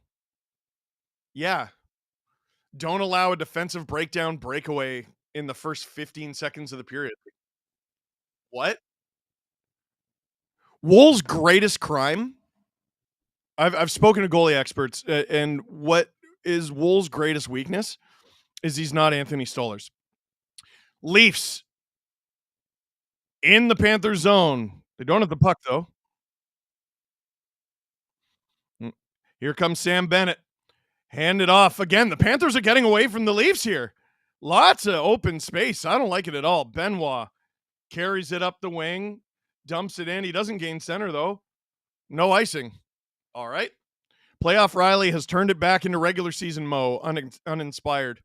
It's fair on that play. Here come the Panthers again. Shot, stopped by Woll. Nylander with it. Leafs turned away at the Panthers blue line. Carlo, whoops. That goes into the Leaf bench. 18-22 to go in the second. Might like a save, but can't let the Panthers drive the net like that, especially a player like Marchand. That's pretty fair. Marchand. Why do I know that name? Team Canada. Can I get one more? Brad! For old time's sake. I'm going to try to back off in the gratuitous yelling. I need my voice next 24 hours. WTF. Why? Are they tired or afraid? No, I mean, the Panthers, that was a really good start for them. Riley around the boards to Carlo, who's now battling Nico Sturm, and the Panthers have possession. This is not a good start to the period for Morgan Riley here. Holmberg taken off him by Boquist, but Carlo recovers. Up the ice, Domi into the feet of McMahon. Seth Jones takes it off him. McMahon tries to stay with him. Domi goes for a hit. He misses Jones. McCabe with it behind his own net. This is when you need your crowd. I agree with that, Drew. Playoff atmosphere. Anxiety to the max. Yarncroak tips it in. 3 Leafs converge. Panthers are with them. It's a lot of bodies, and the Panthers clean them out. It's the Lundell, Lusterinen, Marchand line. I have Marchand in fantasy, and I sat him tonight because I don't want Panthers points. You know what? I did dress Pacioretty now that I think of it. I'm very happy about that. Lundell takes the puck.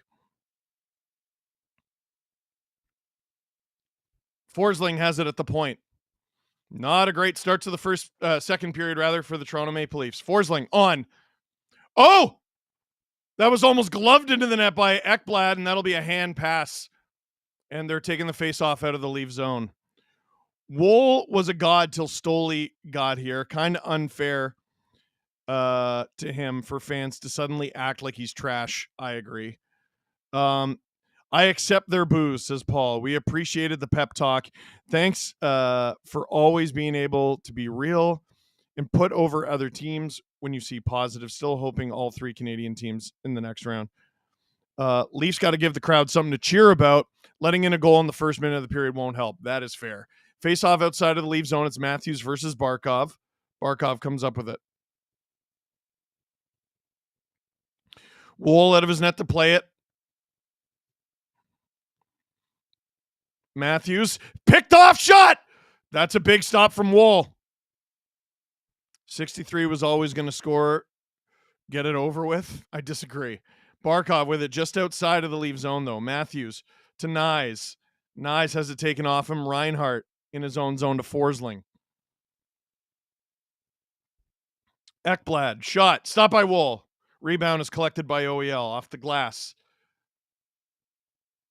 Tavares gets it out. Someone fell. I think it was Marner. Benoit with it. Oh, good stick there in the Leaf zone. And now here they come. This is a 3-on-2. Pacioretty with Nylander scores! This line stays hot. Pacioretty to Willie. And it's tied at 2. William Nylander, stay hot, buddy. Max Pacioretty, stay hot, buddy. And for the second time this game, the Leafs have tied things up. We're not even 25 minutes into this game. Game 2 is on fire. What a play through the neutral zone. What a pass from Pacioretty. And what a backhander from Willie. He can't be stopped. Might be the hottest player in the NHL right now. And it's a 2-2 game 2. Pacioretty's unreal.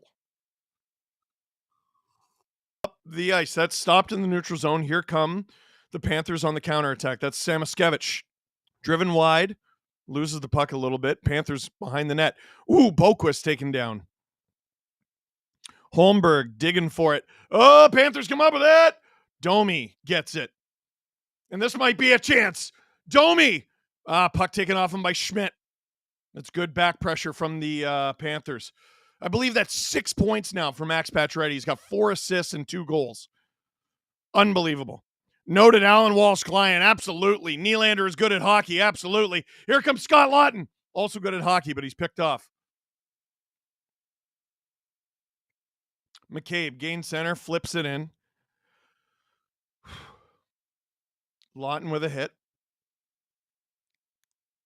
Leafs turn the Panthers back. Here come the Panthers 2-on-2. They shoot. Where's that? That's wide. Sometimes there's crap on my screen and I think it's the puck. And when there's a shot, I think it's in the net and I get sad. Maximum Patch. No Carm, 5 SDPN memberships. Gracias. Would you gamble on letting Marner go to get McDavid? Oh, boy. Shot from Nyes. Stop from Bob. Tell you what. Let's wait and see if Marner gets any hardware. first. Matthews is hit by Forsling, taken down as well. Nye's helping him out, but the Panthers get it out. Is this going to be icing? I think it is. Yes, it is, with 14 minutes, 13:59 rather, to go in the second. And now we're getting a little bit of noise in Toronto. Still not enough, but some. Lee, thank you very much there in the chat. Marchand has 11 goals. This is from Adam Shearer. Marchand has 11 goals against Toronto in the playoffs in his career. 8 of those happened in Toronto. Am I good or what? Am I good or what? I pulled that out of thin air. That was a guess. Thank you, Adam. God, I feel smart. Nice. Barkov. It's in the neutral zone. Benoit has it. Willie Nye, Bill Nye, Kachuk cries, Leafs in 5, says SLS for the second time tonight. For Hagee to Ekblad playing in his first game of this series. Whoop! Shot from Kachuk. Stop. Rebound. Matthews got his stick slashed out of his hand. No call. Marner can't clear the zone. Seth Jones over the stick at Carter for Hagee. I think Matthews got his stick back. He did. Woll can't cover it up. OEL off the glass. Matthews finds Marner in the neutral zone. Still has Matthews with him. Marner. Oh, that was almost beautiful. Matthews, the only guy still out there from his line. Pacioretty keeps it alive. Willie. Carlo shoots. Ooh. He went 5-hole on Bob, and Bob almost let that squeak through. He stopped that with his knee, his knee protectors instead of the pads. What do goalies call it? Is it something else? Hockey pit? No. But they got. Don't they have something under it? Like they got the extra knee thing. Is it just part of that? I don't. Yo. Okay, I got to tell you about a crazy deal. But first, I'm going to tell you about a crazy deal. I have 2 crazy deals to tell you about. This watch along is brought to you by SportChek. SportChek is your destination to gear up for the playoffs. And let me tell you about the Big Check event, BIGCHEK. The Big Check event is on now with door crashers up to 60% off. You practically can't afford not to go until May 14th. Mother's Day. It's coming up. Oh no. Yeah, exactly. You forgot. Well, forget no more and head on over to SportChek. And did you know you can get your jersey crested at select SportChek service shop locations? We even heard they might be the fastest in the biz to do it. MLB and NHL heat press cresting. Player name and number, $59.99. Jersey not included, obviously, but same day turnaround for Blue Jays and Maple Leafs jersey. SportChek at Maple Leaf Square is where we're going to be recording the Steve Dangle podcast tomorrow. I'll catch up on the super chats in a minute. Goalie for my beer league team. So we're team green, and I noticed under his green there was red and a Bulls logo. And I go, are those Belleville Bull pads? Belleville Bull is obviously an OHL team that's no longer there. He goes, yeah, I bought them off an actual goalie, like directly from the goalie who played for the Belleville Bulls. $100. OHL game use pads, $100. Unreal. 12:57 to go in the second. Face off in the Panthers zones. Lindell versus Tavares. Lindell wins it with the help of his wingers. Willie taking on Forsling. Here's Lindell. He's got Marchand with him. He chips it in. Going after Riley here. Carlo. He's doing a good job. Tavares. Get that out. Willie gets it out. He's taken down. Ekblad to Forsling. Everyone's standing still. Now they're not. Lindell hands it off. Ekblad, good move. Where is it? It's under the pile. And we get a whistle, thank goodness, with 12:19 to go in the second. Straight from Steve's mouth, part of his hockey sense is his slovenliness. I don't even know what that means. Slovenliness? Hear me out. Sign and trade plus every first till ever. Oh, for Marner? Out of curiosity, when your son was born, would you have moved away from your parents and the in-laws? What would it have taken for you to do that? Would you have moved away from? No, we badly wanted to move closer. It was during COVID. We wanted help. Lots of fives.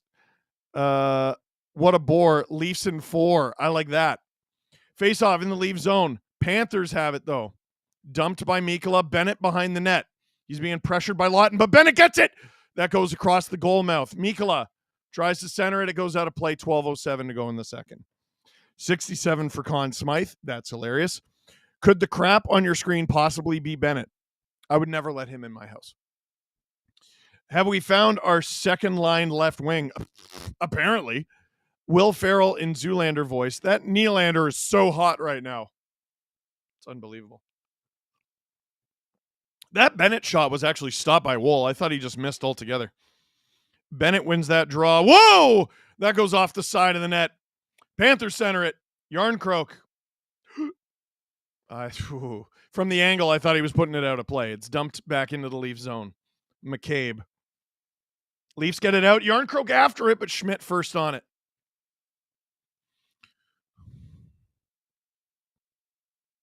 Bennett goes for the hit on Tanev, and there's a whistle. Offside, and Rodriguez is down. What's going on? Kulikov is just beating up Yarncroke. There's Lawton is on the ice. What happened? The camera caught none of that. Am I wrong, Drew? I have no idea what's going on. The camera caught none of that.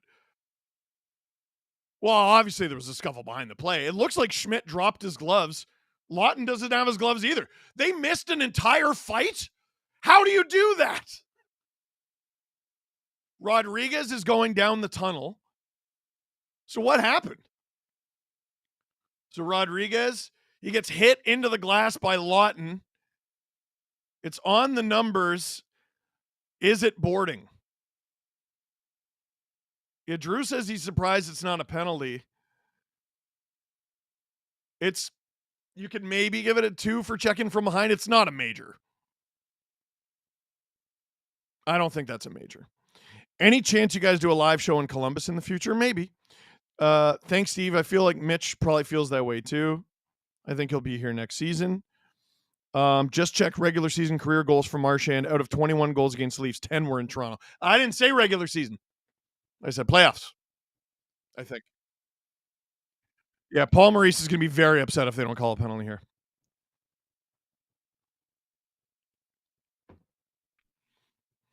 Like, okay.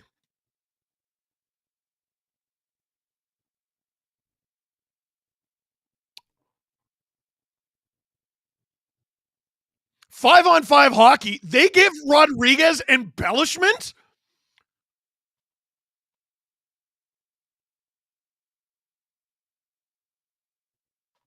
What?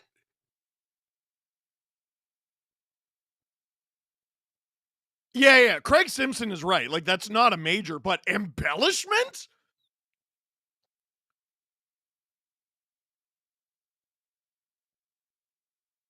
So Lawton and Schmidt go at it.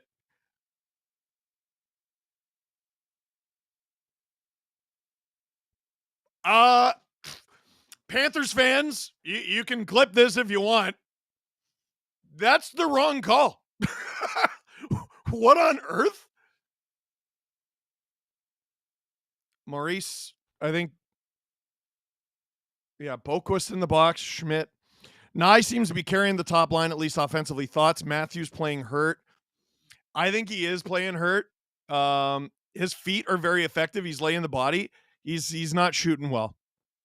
Biggest offseason signing for the Leafs would be Gregory Campbell. That's very funny. No Carm calling it now. Kadri gets suspended for the hit on Rodriguez. So it's 5-on-5. No Lawton. No Schmidt. Were there fighting majors there, or was it just roughing? I think it was just roughing. All right. Face off in the Leaf zone is won by the Leafs, and Nyes gets it deep. Just roughing.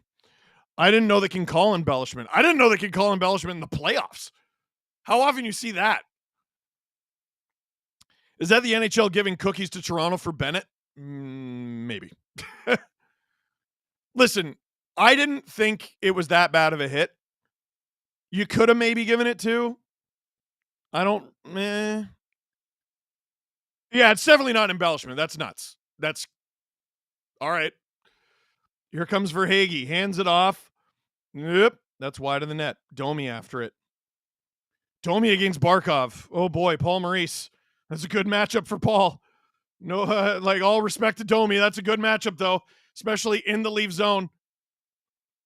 Holmberg takes down his man. Here comes McMahon. Leafs have 3. Panthers have 2. McMahon can't find OEL.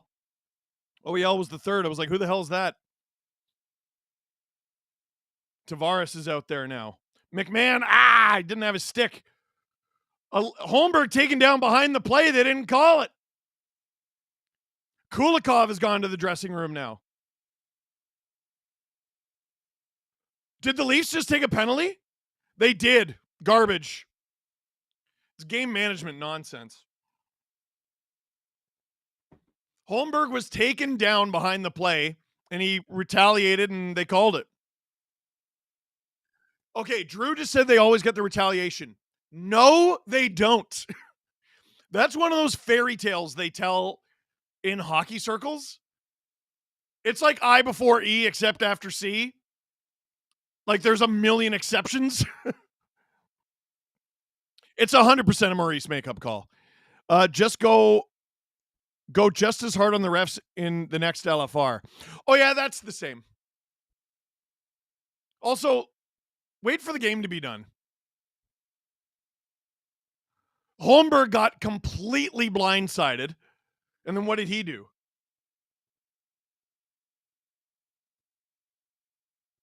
The hit on Holmberg? Drew thinks it was an accident. I always like Drew's the penalties for tripping. They didn't even show what Holmberg did. All right, 2-minute power play for the Panthers. And the Leafs clear it. Well, friggin' hope this penalty kill goes better than the last one. 6,700 people in here. Get us over 3,000 likes, gosh darn it. You're here to watch me freak out if the Leafs get scored on. I know why you're here. Panthers 6 for 20 on the power play in these playoffs.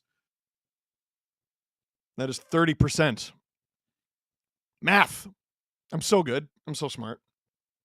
Matthew Tkachuk. Down low. Tkachuk. Whoa. Can't find his man. Oh, and they lose the zone. What happened there? Miscommunication. 1:23 to go in this power play. Tkachuk to Barkov. Swatted off his stick by Marner. Matthews, good job. That's all right. Matthews 1-on-4. Hits it down the ice. Woll out of the net to play it. Carlo. Oh, no. Intercepted by Tkachuk. Uh-oh, Panthers. How don't you shoot that? How don't you put that in front? All right. Under a minute to go. Good stick from Nyes, but the Panthers get it back. Oh, boy. That was a good play from Matthew Tkachuk. Panthers, shoot! High and wide. Seth Jones gets it. Matthew Tkachuk behind the net, behind the net, behind the net. Oh! Verhaeghe to the point. It's Seth Jones. One-timer. Stopped by Woll. Benoit. Oh, can't quite clear it. It's off the boards. Verhaeghe's blocked. Yarncroke. Taken down. Play continues. Reinhardt. This building's going to lose it if they score here.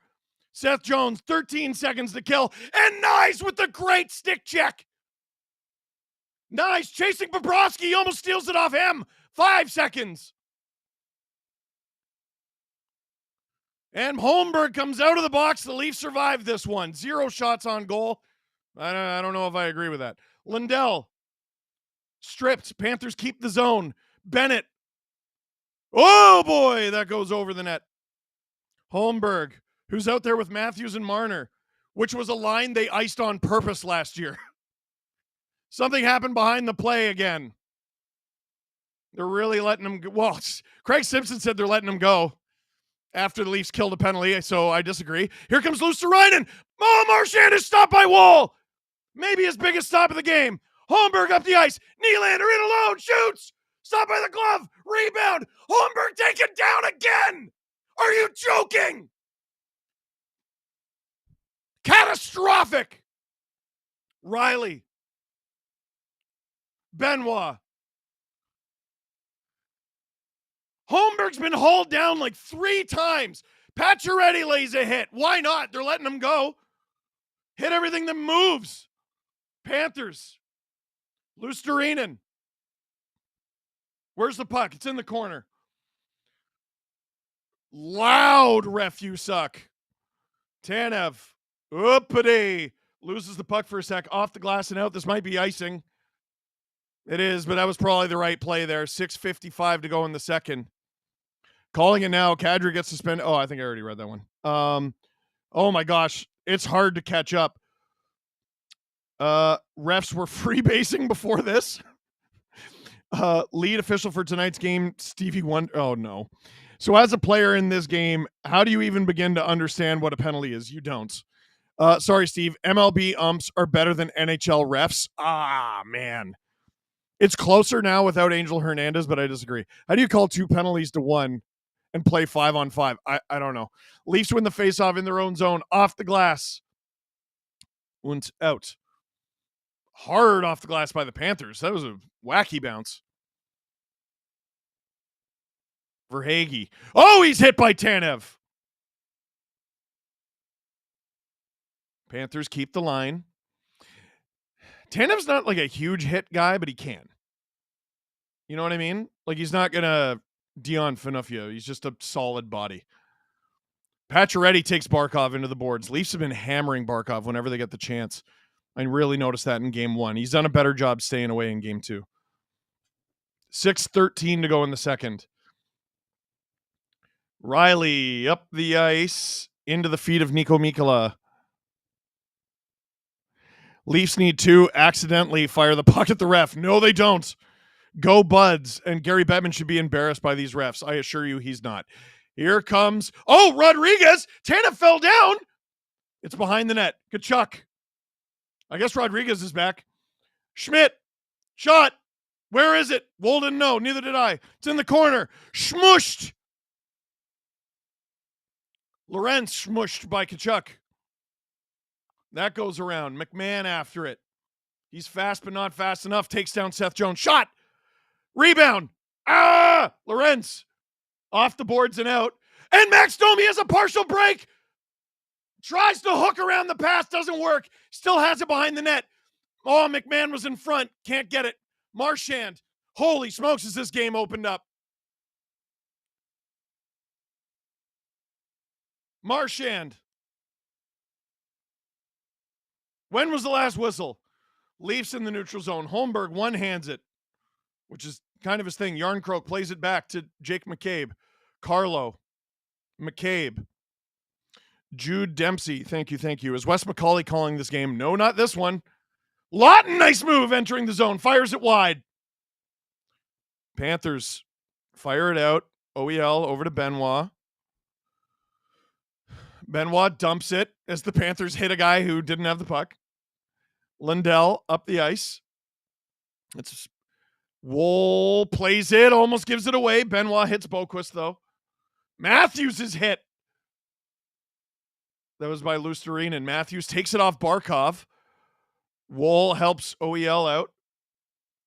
Nice. That's not a penalty. Don't you dare. Good. Leafs top line reeling again, but here they come. OEL helping out. He's activated in this game. Nice. Forechecking on Seth Jones. Nice. Oh my gosh, what a Gronk. Riley. Nyes and Matthews trying to dig. Barkov comes up with it. These two lines just going head-to-head, slobber knocker hockey. Here come the Panthers. It's 3-on-3. Mikkola stripped by Riley. Up the ice. A streaking John Tavares 2-on-2 with Pacioretty. Drives the net. One-hands it. He's stopped by Bob. Pacioretty is taken down. Here come the Panthers. They attack with more guys because they took down Pacioretty, and it wasn't fair, and I didn't like it. Boquist to Forsling. Settles it down. Blocked by Tanev. Forsling will get it back. Shoots. Stopped by Woll. 3:14 to go in the second. I don't remember what air tastes like. Holy crap. Yeah, Drew is 100% correct. Power plays are 5. Are they really 5-2 for the Leafs? Leafs are 1 for 5 tonight?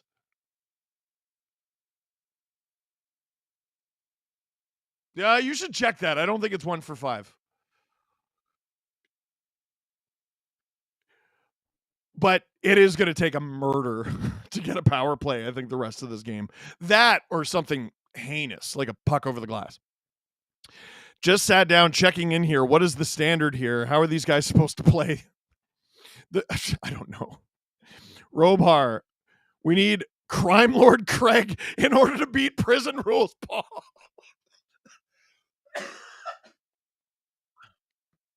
It is 3. Okay. I was like, am I losing my mind?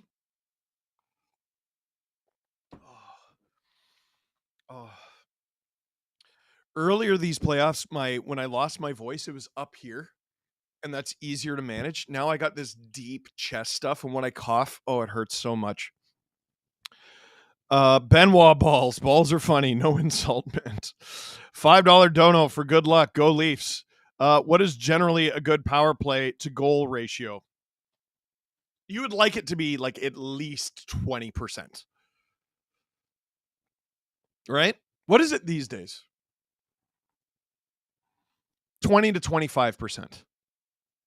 In small sample sizes, like right now in the playoffs, there's probably teams hovering at like 30. I think the Panthers are at 30. Wes McCauley is listed as one of the refs. He's definitely not one of the refs tonight. I think he might be a backup ref. He's not officiating tonight. It's Francois Saint Laurent and Dan O'Rourke, I believe.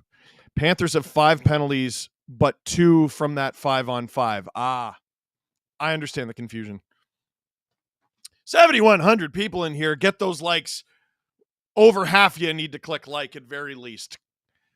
Helps us out. Takes a second, and it's free. Oh, what was it? Crime Lord Craig versus Prison Rules Paul. 3:14 to go in the second. Face off in the Leaf zone. It's Bennett against Domi, and Bennett comes up with it. Tkachuk. Shot from the point. Tkachuk deflects it, but not on. Tries to go in off Woll's head. Can you stop going for Leafs goalie's head? Leafs have it in the neutral zone. Lawton to Riley to Lorentz. Oh, shot! Scores! Maximum Domi! Streaking in, and with 2:51 to go in the second, an icy Ty Domi watches as his son buries another one in Toronto. The Leafs take their first lead of the game. 3-2 in game 2. Tkachuk whips it. It does hit Woll in the mask. Lawton with a great play. Riley, great play. Lorentz, great play. Domi, great shot. Goodness gracious, this thing is a thing of beauty. I don't know what Domi's even doing out there with that line. And I don't care either. He must have just hopped on, or like, who would be missing? Yarncroke? Is Yarncroke in the room? Did they switch up the lines maybe? What a goal. Dude, that's a crazy goal from the whole team. No, Yarncroke's on the bench when it scored. So maybe it was just a partial change. Wes Richard gifted 5 SDPN memberships. Tavares is out there with Willie and Patches in the Leaf zone. Ooh, Seth Jones very narrowly holds on to the zone. Marchand collects it. It's into the feet of Pacioretty. Benoit takes Marchand into the boards. You see Marchand hold Benoit's stick there? It was real subtle. Oh, the Leafs are offside by a mile. Why wasn't that delayed offside? Oh, it was. Okay. No one knew it. Everyone thought the play was over. Marchand attacking. Everyone thought the play was over. It's in front of the Leafs net. Oh, no. Now it's at the point. Ekblad scampers to go get it. It's behind the Leafs net again. Tavares goes and gets it. What the hell happened there? McCabe is taken down. There's no Leaf in sight. Tavares. Forsling. Down low. Tavares. Nyes is out there. I really hope the Panthers don't score off this. That was such a weird start to the play. Tanev off the boards and out, but this is going to be icing. 1:37 to go in the second. Whoa, Gary Hall. 5 SDPN memberships. Gracias. John, I'm not playing that game. Maximum Domi. 2 games in a row with 3 or more. Take that, Florida. I miss Stevie L. The Teletubby son? What? Okay. Face off in the Leaf zone. It's Matthews against Bennett. Matthews 4 for 8. Bennett 2 for 6. Matthews wins that one. Tanev gets it to Tavares. Icing it with Matthews and Tavares out there is some pretty fortunate stuff. It's behind the Panthers net. If you see me shaking my head, I'm trying to track the puck down. Oh, tipped! Matthews has it behind the net. Tavares looking for his stick, and he might have scored there had he had it. Damn. 1:08 to go in the second. It's in the neutral zone. Matthews waits for Tavares to get onside. Holmberg out there. Where's Marner? Nice goal. I really hope Lorentz gets the next one because when he scores, good things happen. You are right. Battle. Leafs holding the zone. Riley across to Carlo. Carlo on! Stopped by Bobrovsky. Carlo. He almost holds the zone but can't. 37 seconds to go in the second. Leafs gain the zone. Oh my gosh! Dude, what does Holmberg have to do to draw a call? Reinhart put him in a headlock. 20 seconds to go in the second. Here come the Panthers. Verhaeghe. That's deflected, but it goes wide. Lawton. 10 seconds to go. Oh, dude, just get it out. Benoit. Ekman Larson. 5 seconds. It's in the neutral zone. That'll do. And at the end of the second period, it is 3-2 Leafs. Ekblad trying to get something going.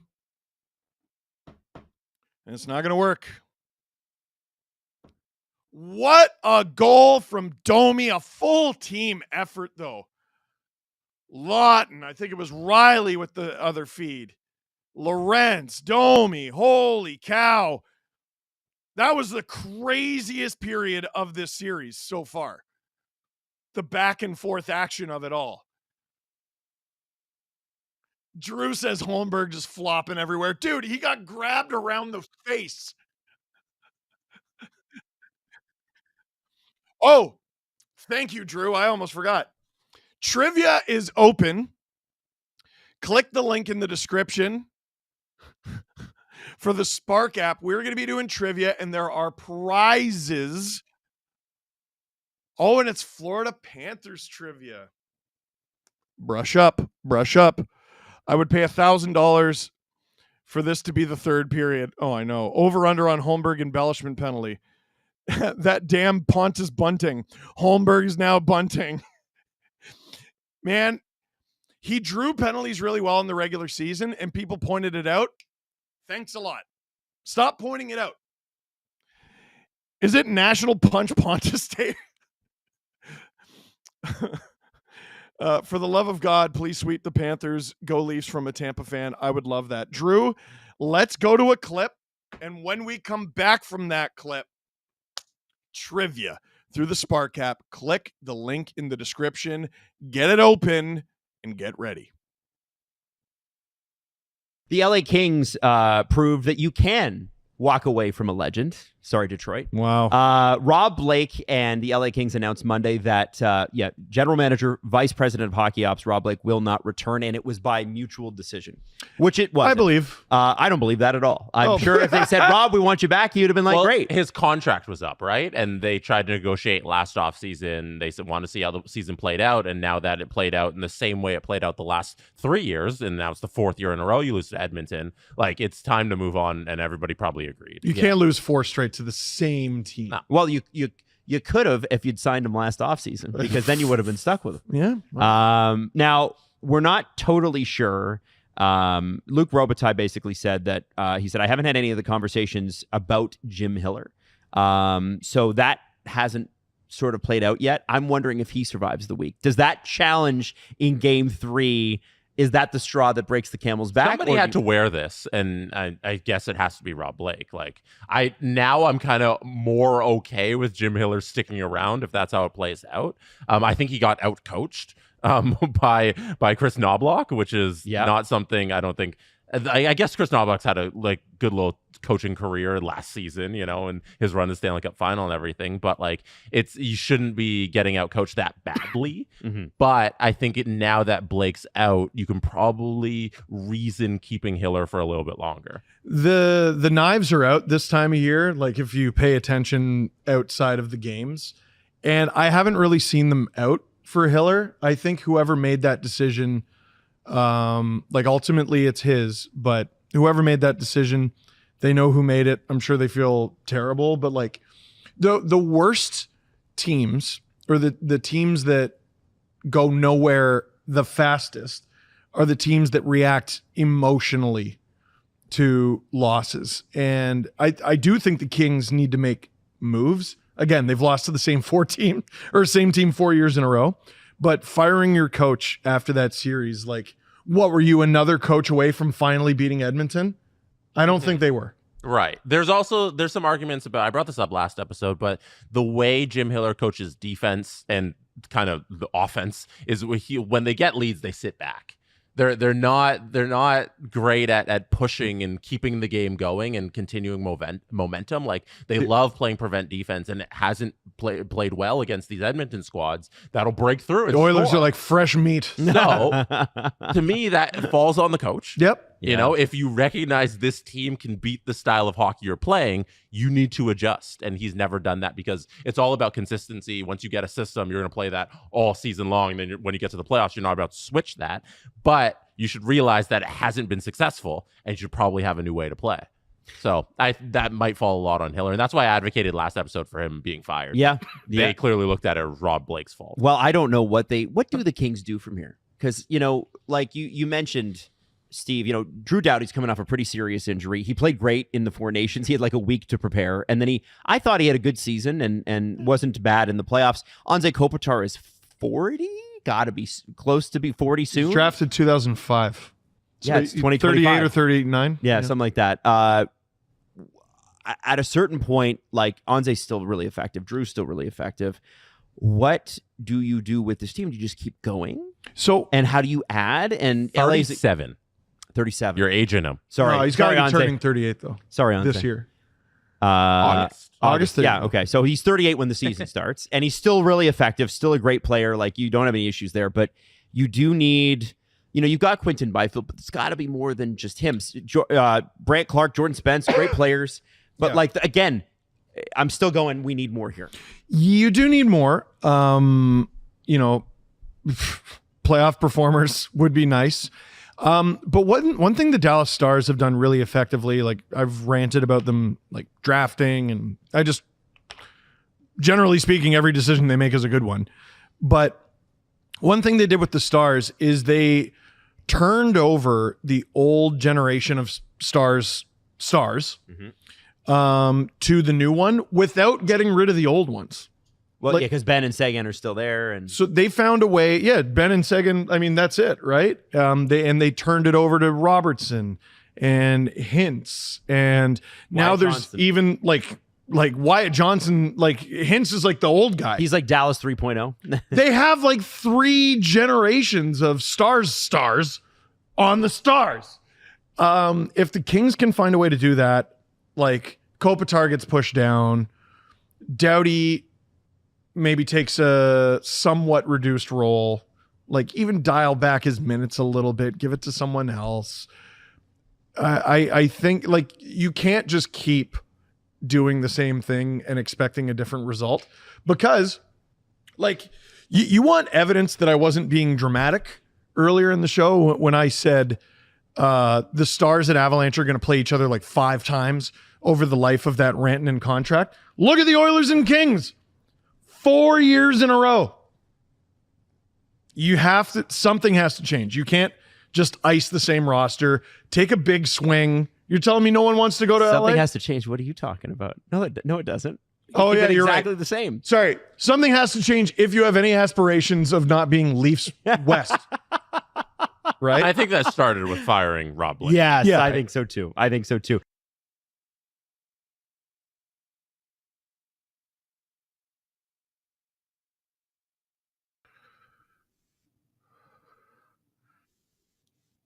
That was crazy. What a ridiculous period of hockey. Holy Toledo. Goodness gracious. Me oh my. Hey, trivia. It's trivia time for trivia. Through the Spark app, SPARC.fun. Scan the QR code on the screen, click the link in the description, or visit app.spark.fun/e/SDPN. We're doing Panthers trivia.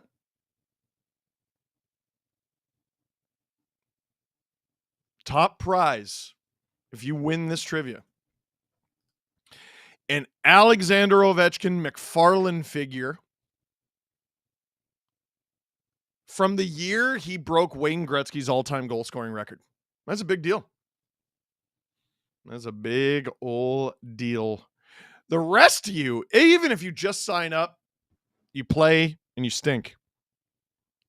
Anyone who plays, 15% off at the SDPN shop. Dude, our shop is so good. It's so good. The sweatpants, so good. We got tank tops. We got lots of hats for the summer. Got lots of summer stuff. Got lots of mugs. 15% off entire store, it says there at the bottom. Goodness gracious. Drew, when do you want to start? Do we want to give people a couple minutes? Popcorn? Or like what do you think?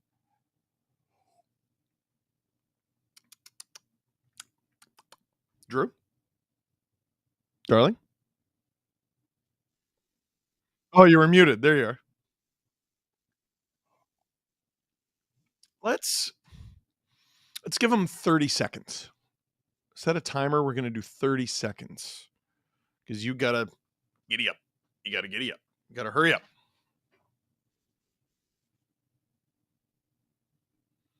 We're almost there.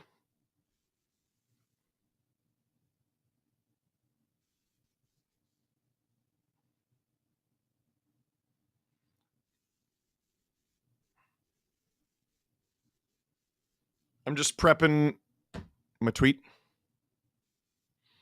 I am ready. We are going to start in 10, 9. Actually, I'll restart the counter. You got to get these right. You don't have to get them all right, usually. Sometimes you do. You got to get these right, and you get more points for being faster on your answer, all right? 10, 9, 8, 7, 6, 5, 4, 3, 2, 1. Trivia on the Spark app. What year did the Panthers play their first NHL game? A, 1993. B, 2000. C, 1990. D, 1988. Good year. Year I was born. Drew says I'm an old man. He's right. And the answer is 1993. 70% of you got it. It's less than I thought. The team was awarded to Blockbuster's Wayne Huizenga the same day as the Ducks. He originally wanted to name the team Blockbusters, but it was rejected by the league. I did not know that. Robert Malloy on the case on this one. Let's go to number 2. Who was the Panthers' first head coach? A. Pat Burns. B. Mike Keenan. C. Roger Nielsen. D. Jacques Demers. Coached the team between 1993 and 1995. The answer is Roger Nielsen. How many people got it? Only 33%. It wasn't even the top answer. Me, oh my, oh heavens to Betsy. Let's go on to number 2. Again, remember, speed matters here. Which season did the Panthers go to their first Stanley Cup Finals? A, 03-04. B, 08-09. C, 99-2000. D, 95-96. Producer Drew in my ear like, I know. The Panthers were swept 4-0 by the Colorado Avalanche in 1996. 38% of you got that. It was the top answer. Number 4, this is the halfway mark. Who is the Panthers' first NHL entry draft pick? A, Kevin Weeks. B, Rob Niedermeyer. C, Ed Jovanovski. D, Marcus Nilsson. Really? I would have got this wrong. The answer, Rob Niedermeyer, drafted 5th overall. Niedermeyer played seasons as a Panther. 29% of you got that. I thought it was Jovo Cup.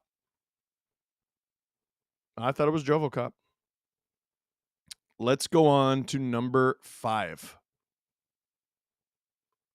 Who led the Panthers in scoring in 2024-25? That's this season. A, Sam Bennett. B, Matthew Tkachuk. C, Alexander Barkov. D, Sam Reinhart.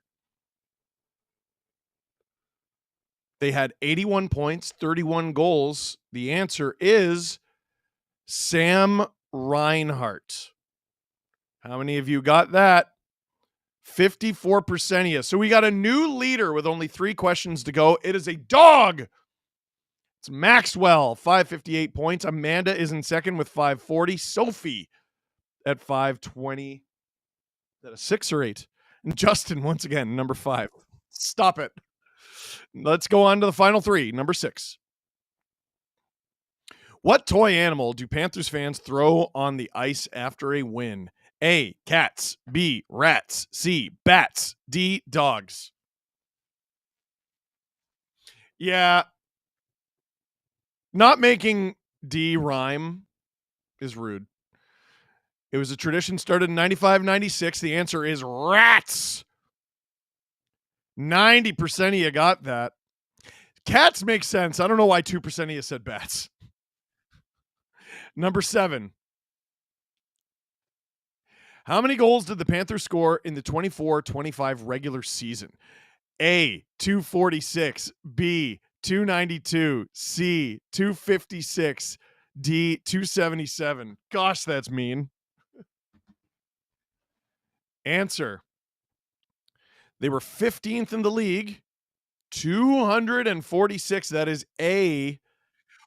The least popular answer, 10%. Maxwell knocked down to second. Richard jumps up to number 1. And the final one. Here we go. Who was the first Panthers goaltender with 35 wins in a season? A, Kirk McLean. B, John Van Beesbrook. C, Roberto Luongo. D, Jose Teodoro. In 05-06, this goalie was 35-30 in 75 games with a .914 save percentage. It was Bobby Lou, Roberto Luongo, with 55, and Maxwell retakes it by 1 point. Oh my God. Look at this. Maxwell 776, Amanda 775, John 774. Oh my goodness. It doesn't get closer than that. And Justin almost won, you friggin' stinker. Whatever, it's okay. He doesn't. Maxwell, congrats on winning the Alex Ovechkin McFarlane figure, courtesy of McFarlane Toys. That is the most dramatic final we have had. Drew says, what kind of dog is this? I forget the name of the breed. Is it an Aussie Shepherd? Maybe some sort of. It's, you know what it is? It's a good boy or girl. It's a good dog. That is crazy how the leaders jumped up and down and it was separated by gold, silver, bronze, separated by 1 point each. Oh. The rest of you. Border Collie, thank you. That is the breed of the dog. Congrats to Maxwell, who is a dog. Uncongrats and shame to Rob from our sales team, who was 313th. You stink.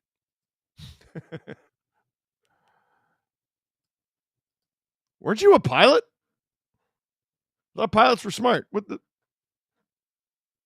Adam was 178th. You guys suck. Oh, Wes McCauley's on the ice.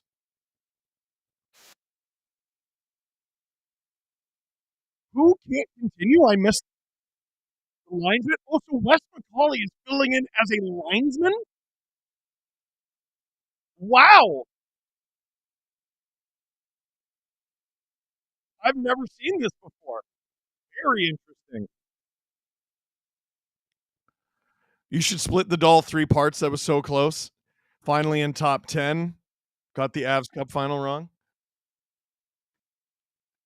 Yeah, Drew goes, how does McCauley make himself part of this game like he always does? Oh, just you wait and see, Drew. Rob, you know I love you. Face off for the third period. Center ice.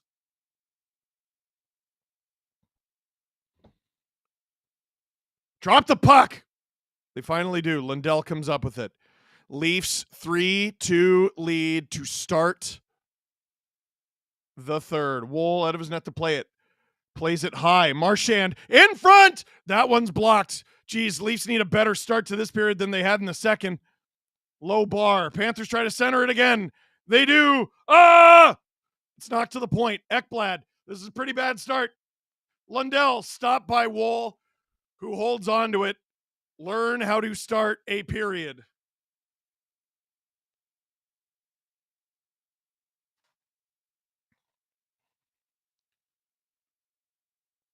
You know, they'll give you a delay a game for throwing the puck over the glass by accident, but they'll never give you a delay a game for causing a ruckus after the whistle and punching a guy on purpose. Is that not what Brad Marchand just did? He delayed the game. He's not even off the ice yet. Get out of here. The puck would be dropped by now. That's delay a game. Anyway, one of these trivia games, I was top 4. The second last question, I finished in the top 200. Oof. Face off in the Leaf zone. They don't like it, so they're going to drop it again. Oh, no. Florida 5, Toronto 2. McBad ref will call back a goal. No, Wes McCauley's a linesman. It's not up to him. Not that sort of thing. Reinhart with it behind the Leafs net. Leafs top line now out there. Marner playing with his mouthpiece. That goes high.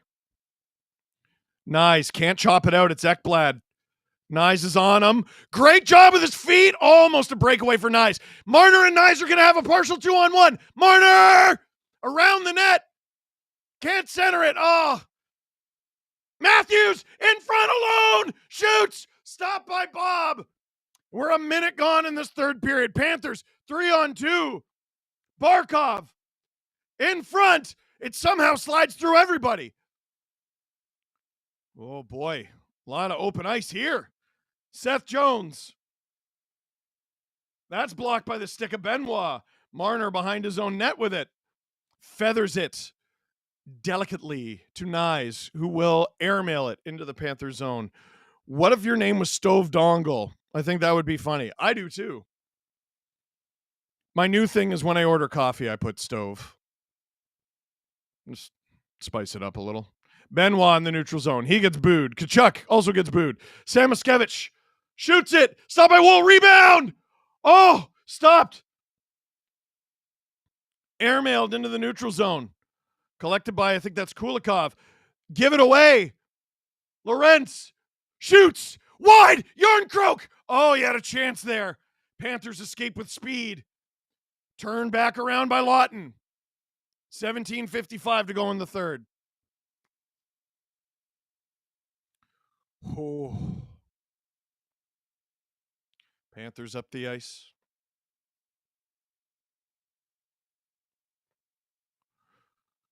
Maurice has the blender out a little bit here. Panthers have had the Leafs reeling here. McMahon doesn't go full bore. Bobrovsky has it behind his net, gives it to Kulikov. Way down the ice for Tanev, being chased by Boquist. Shot attempts 46-29 for the Panthers. Not great, but we're kind of used to this. Tanev helps out McCabe in his own end. McCabe up the ice. Yeah, Drew's like, the Leafs don't outshoot people, which is true. They definitely don't outshot attempt people. Oh, this is icing, except Nylander's after it. Tries to take it off Bobrovsky. Doesn't work. Ekblad has it in his own zone. It's through the neutral zone now. Boy, has the pace of this game ever ramped up, and this is dating back to the second period. Ekman-Larsson collects it through the neutral zone to Pacioretty. Shot! Knocked down. I don't think that even made it through. Benoit collides with Luostarinen. Down the ice. I don't think it is icing. 16:21 to go in the third. This is Steve Dangle. SDPN YouTube channel. This watch along is brought to you by SportChek. Click like. Click subscribe. Tell all your friends. We're at 3,700 likes, and that is nonsense. Got us up to 4,000 at least. Bobrovsky, sharp. Woll, sharp. Pacioretty down the ice. Panthers collect it. Leafs change. Mikkola through the neutral zone. His shot is blocked by Benoit. Rebound. That goes out of play. 16:03 to go in the third. Leafs 3-2. Mikkola and Benoit colliding after the whistle.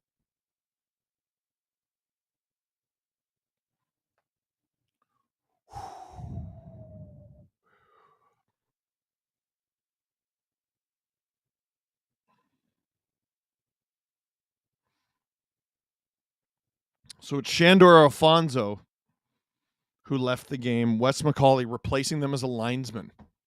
Never a dull moment. Panthers off the draw. Out of play again.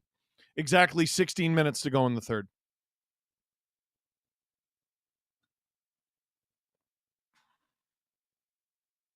Yeah, no, I can't fake calm. Barkov on the draw against Austin Matthews. These two greats going head to head. Barkov wins that. Mikkola rebound. Oh, swatted aside. Oh my goodness. I don't know if that was Woll or one of his defensemen. It's behind the net. Tanev on his man. It's at the point. Blocked, and it's out in the neutral zone. 15:35 to go in the third. Leafs with a 1-goal lead.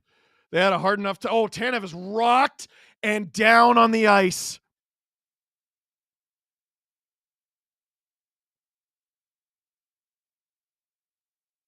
Oh, no. Who hit him? Verhaeghe?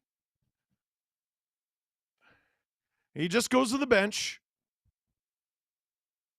It is Tanev. He takes a lot of abuse. Oh, Tanev cleared that like right off the line. Oh, see, that probably would have been a kick. Verhaeghe. I hope that's not a shoulder for Tanev. He's on the bench. Just a stinger? I hope so. In from Bruins Nation, rooting for Toronto to kick Florida's ass this series. I can't believe how many messages like that we've gotten. Leafs win the draw in their own zone, but can't clear it. Oh, this can't continue. Panthers in front! And that gets airmailed into the netting. 15-17 to go in the third.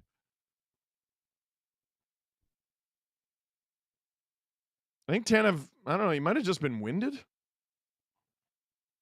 He doesn't look like he's whinging or anything. 6,700 of you watching. Nice number. Click like. Click subscribe. Tell your friends. Definitely click like, you silly geese. Face off in the leave zone. They win it. They airmail it into the neutral zone. Schmidt in his own end. Panthers in the neutral zone. It's Sakic. He's got a step. Lawton on him. Lawton can't get it out, though. Schmidt! That goes high. Lawton. Wow, great play with his feet. Airmails it. Is this going to be icing, though? Probably. Yeah. 14:50 to go in the third. How do you think Wes will make this about himself? Oh, I found Drew's burner. We're almost at 4,000 likes. Get us there. And then get us higher. Lawton has 22 hits. He's been unreal for me in fantasy on NHL Fantasy Stars because they give you points for hits and blocks. And Lawton wins that face-off. And they get it out. No icing. Panthers up the ice. Leafs defend the blue line. Lundell dumps it. That'll probably be the name of the game for the rest of the game. Tipped wide. Ekblad. Oh, rebound! And Lundell ties it. Fired in front. He's all alone, and with 14:27 to go in the third, the Panthers tie it. What did I tell everyone about this line? What did I tell everybody? How many? So the Panthers have what? That's now their 7th goal this series. How many goals were scored by this line? It's at least 4. What did I tell you? Ekblad throws it in front. Woll does get a piece of it, but Lundell chips it in. 14:27 to go. We got a tied game here in Toronto. Matthews wins the draw at center ice. It's about time Matthews has a signature game. That'd be nice.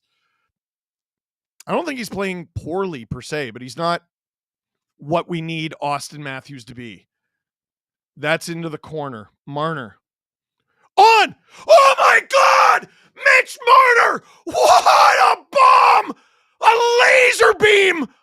Oh my gosh! The ping heard around the greater Toronto area. 14:10 to go in the third. Does that go straight in? Mitch, dad strength. Had a nice game 1. Nice setup on the eventual game winner. And what happens here? Bling.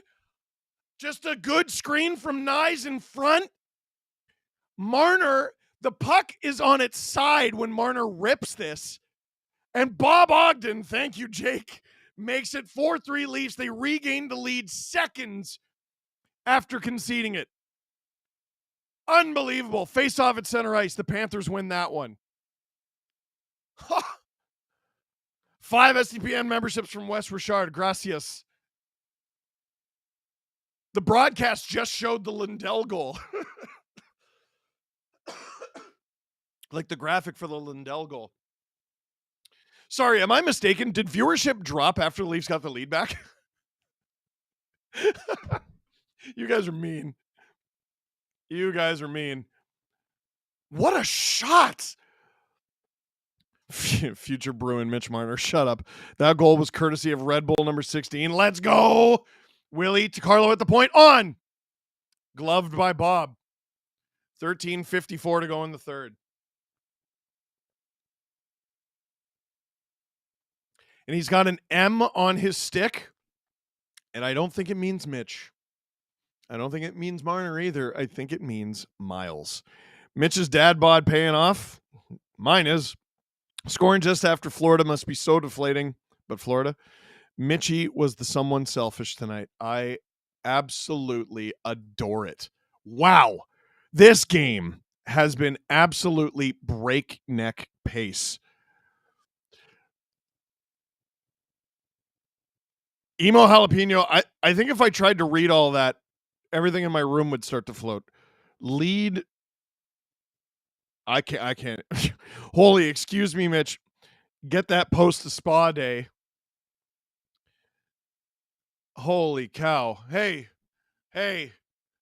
This watch along is brought to you by SportChek. We're going to be recording the Steve Dangle podcast there tomorrow. But first, let me tell you that SportChek is your destination to gear up for the playoffs, which we are going to be talking about on the podcast tomorrow at the SportChek at Maple Leaf Square. The SportChek at Etobicoke on North Queen. Let me tell you, the big check event is on now with door crashers up to 60% off until May 14th. Mother's Day coming up. Might be able to get a gift there. Maybe something for her. Maybe a little something for yourself. And did you know that you can get your jersey crested?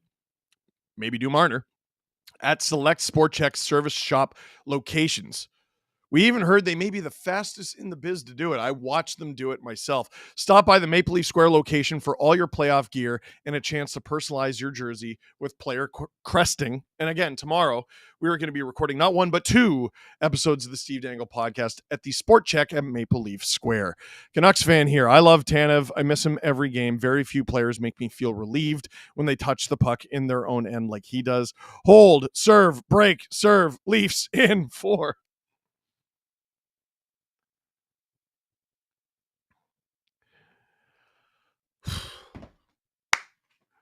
What did that post do to deserve that? That's a great question, Denise. Leafs win the draw in the Panthers zone. Carlo into the glove of Bob, but he plays it. Off the glass and out for the Panthers. Is this icing? They wave it off. That's the right call. 13:40 to go in the third. Riley deflected into the Panthers zone. Forsling. Oh! That was just fired high and wide. Ekman Larson shovels it back into the zone. Panthers break it out. It's Ekblad, who's been very aggressive in this game. Ekman Larson, Benoit, up the ice. Tavares can't handle the pass. Panthers get it. And that's out of play. 13:10 to go in the third. What is it with these playoffs and quick goals? I feel like this is the 6th time a team has scored within 30 seconds of another goal. If you're talking about just the Leafs run, you might be right. If you're talking about the whole league, it's like 1,000. The playoffs this year have been drunk.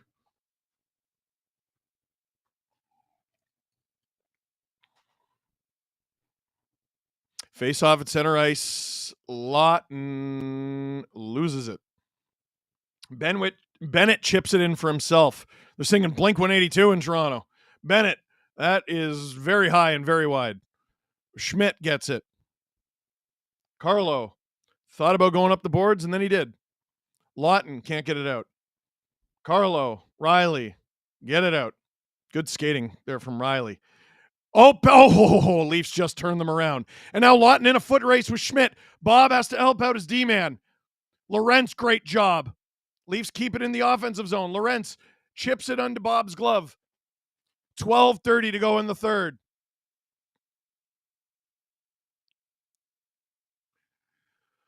McCabe over to Tanev, who is out there and looks A-OK deep in the Panthers zone. Marner. Where's the body? Or where's the puck? Tanev into a battle with Verhaeghe again. Matthews can't get it out. He's in a battle with Barkov. That's going to be all series long, baby. On, blocked. Reinhart tries to get it in front. Matthews turns him around. You need to pay attention to how good Matthews has been in the D zone. I know he's not scoring. He's been so good with those plays tonight. There's Matthews again. Behind the net for McCabe. McCabe off the glass and out. No ice. A Shrimp, welcome to STP VIP ad free. Mikkola with it. 11:30 to go in the third. He dumps it. Benoit after it. Lusterinen. Domi bumps him. Benoit bumps Lindell. Here's this line again. OEL off the boards. Where is it? It's in the neutral zone. It's pinging around. Leafs are onside right now. Marchand storming through the neutral zone. He hands it off. Behind the Leafs net, there's Lindell. Shovels it around. OEL after it.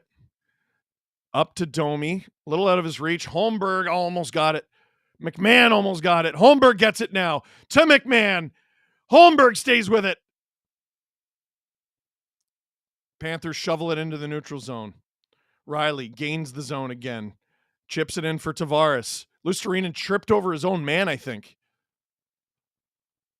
10:30 to go in the third. I keep losing sight of the puck. That's why you see me making weird movements. Riley up the ice. To Willie. Willie, Tavares. Tavares had trouble handling that pass, but he shoveled it in. Schmidt plays it with his skate. Stolen from Nylander. Nylander cuts to the net. Carlo. Yeah, he couldn't go all offense there. Here's Tkachuk. He's caught by Carlo.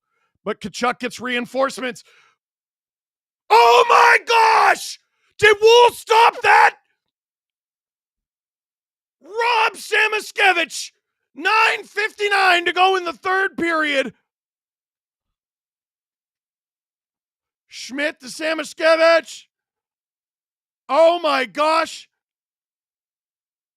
He gets his skate on it. And it's still a 1-goal Leaf lead. Steve Dangle here. Welcome to the SDPN YouTube channel. This watch along is brought to you by SportChek. Click like, click subscribe, tell all your friends. Are your books at the SportChek while you're there? I could, no. I could maybe bring some. Problem is, I don't know if I have any copies of my new book. I definitely have lots of copies of my old book. I don't know if we brought them to the SportChek, though. But if you bring one, I'll sign it. That's our Joey. Hell yeah, that's our Joey.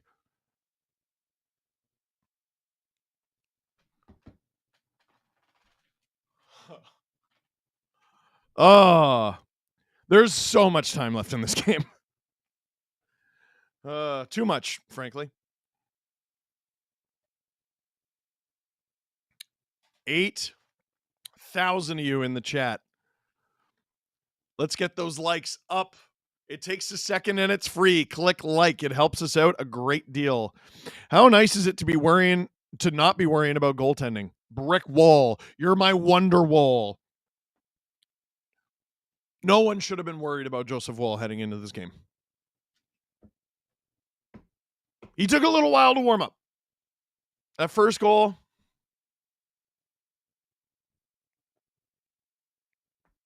Woll is the third piggy with all these bricks. Emmett, thank you. Thoughts on the Canes Caps after game 1? Yeah, it's going to be a long series. And there's going to be more goals than that. This is the first game I've missed part of, and it looks like it's been crazy. I'm so in. I got good news from my doctor and looking for 2 big W's tonight. Let's go, Alyssa. Love to hear that.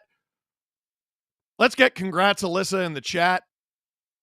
Face off in the Leaf zone. It's Matthews against Barkov. Panthers come up with, though maybe they don't. Jake McCabe. Marner collects it. Can he get it out, though? Shifty from Mitchie. Matthews chasing his Team America teammate Seth Jones, who makes a power move past him. Verhaeghe into the corner. Tanev battling Barkov. Matthews. Barkov just took out Tanev. And the Leafs huck it into the neutral zone. Nice. So much pressure. Does Woll get the next start if Stolarz is healthy? Stolarz ain't going to be healthy. I mean, I would. But, depends on the outcome of this game, right? Still 9 minutes to go. Ekman Larsson off the boards to Yarncroke. This line has been pretty good tonight. Lawton behind the net with Ekblad. Lorenz, great stick. Yarncroke shoots into the glove of Bobrovsky. Ekblad trying to get Lawton going. Why are the Panthers targeting Lawton? They've been doing it all game. Oh, because of his hit on Rodriguez. They were going at him before that, though. They just showed Matt Murray on the bench reacting to that save from Woll. 3 wins and 4 career playoff starts with a 140 goals against and a 950 save percentage for Woll. They're showing on the Hockey Night broadcast. Unreal. Face off in the Panther zone. It's Tavares against Lundell. Throw some cheese in the box for Marchand. I would love that. Leafs trauma aside, if the Leafs go up 2-0 headed to Florida, would you still give Florida the edge in the series? No, but I also wouldn't count them out either. Tavares is out there with Nylander and Holmberg is the line now. Carlo on into the glove of Bob, and they keep bullying poor Holmberg. They send his stick into the air. Oh.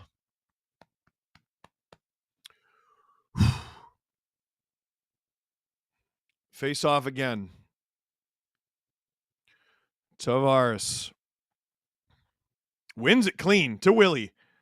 Willie, poise. Carlo, shot. Oh, trickles. Rebound. Where is it? Holmberg. Accidentally passes it out of the zone. Woll is going to play this to Carlo. Into the neutral zone. It's pinging around. Tavares off the boards. Holmberg rings it around. Bobrovsky trouble handling that. 8:20 to go in the third period. Leafs with a 4-3 lead. Puck eludes Marchand. Leafs 4-3 lead here in game 2. Click like, click subscribe, tell all your friends. Let's get to 5,000 likes, pretty please. Leafs, another great stick to keep it alive. Domi and Pacioretty. Domi to the point. On! Into the glove from Bob. 7:53 to go in the third. LFR title. Homeless, as in Holmberg. Holy Jesus, he can't get calls. Yeah, that... if the Leafs win this game, I am not making the title about Pontus Holmberg not getting calls. Bennett was bad enough. Face off in the O-zone. Quick fourth line shift is over. Matthews, Marner, and Nyes out there. But the Leafs lose that draw. Tanev, 7:45 to go. Tanev to Matthews. Matthews to Nyes. It's in the neutral zone. Where is it? Matthews. He's got friends. Marner. Oh, good stick from the Panthers. Verhaeghe with it. He's had a much more noticeable game here in game 2. Oh, in front. It's at the point. Mikkola into the corner. Seth Jones behind the net. Or is that Reinhart? The 3. Oh, no. Yeah, that was Reinhart. Sorry. So on the podcast, when I was talking about TNT broadcasters watching off a screen and that being unacceptable, they're just doing what I'm doing. And you make stupid mistakes like thinking Sam Reinhart is Seth Jones. It's beneath a company that big to have to do that. We're small fries. Puck into the glove of Joseph Woll, by the way. Under 7 minutes to go. How is your blood pressure? Haven't checked it in a while. Probably should soon. Don't care if there's only 8 minutes left. Holmberg hat trick. Sure. If we go to the empty net, they need to hit it. Oh, no kidding. Face off. Leafs get it. Lawton to Lorentz. Yarncroke after it, chasing Forsling. Forsling falls down. Good hit from Lorentz. It's at the point for the Leafs. OEL down low. Yarncroke after it. Keeps the cycle going. There's Yarncroke again. Such a hard forechecking line. Lawton takes down his man. Lorentz keeps it alive. Panthers finally break out of their own zone. It's Sam Bennett. Crosses center and dumps it. Woll out of his net to play it. 6:10 to go in the third. Leafs holding on to a 1-goal lead. Never forget when you called Arturi Lehkonen Mikko Lehtinen. Yes, I will never forget it. Sometimes I think about that one in the shower. I go, ugh! Very upset about it. Evan Rodriguez with it. Through the neutral zone. With speed. He's got help. It's behind the Leafs net. Holmberg does a good job on Boquist. Nylander comes up with it. They get it out. Here's Tavares. Good move. Can't get around Mikkola. Panthers in the neutral zone. Gain the zone again. This is a 3-on-2. It's a 4-on-2. They shoot. Blocked. Rebound. Oh, it's on the goal line. And the Leafs clear it off the blue paint. Oh, and this might be a breakaway for Nyes. He's racing Bobrovsky. Bobrovsky wins the race. Panthers get it out. Mayhem in Toronto. Woll out of his net to play it. Where's the puck? Benoit just runs into McCabe. Those guys are teammates, by the way. Deflection. Oh, interception. Nyes can't get it out. Lusterinen. It's at the point. Kulikov. Where is it? Behind the net. Lusterinen. Marchand. It's this friggin' line again. Marchand. On. Blocked. Get it out. Here's Nyes. Nyes with a move around Kulikov. Tries to find, is that Yarncroke? It's usually Marner. On. Into the glove of Bobrovsky. 4:26 to go in the third. Alyssa Schultz, 5 SDPN memberships. Thank you. Is there a second series of prime time doc this year? I believe so, yes. Jake McCabe sweeps that out of the crease. And we're going to commercial break, which seems unfathomable. Drew, what do you think? Nothing. Just in general. Like, what do you think the Leafs are hanging on by the seat of their pants? Man, great minds think alike, eh? Alike. We think the same. LFR title. They hate us because they punt us. That's bad enough to work. Steve Dangle here. SDPN YouTube channel. Watch along brought to you by SportChek. There you go. Click like, click subscribe, tell your friends. There are 8,600 people in here. Only 4,700 likes. Those numbers don't add up. That does not make sense. Get us over 5,000. Pretty please. It takes a second. It's free. It's easy. Leafs have the 1-goal lead here late in the third. Under 5 minutes to go. 4-3 lead here in game 2.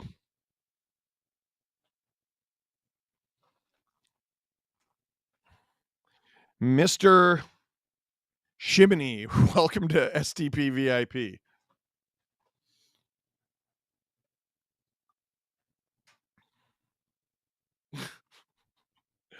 Oh, Woll has made some spectacular saves.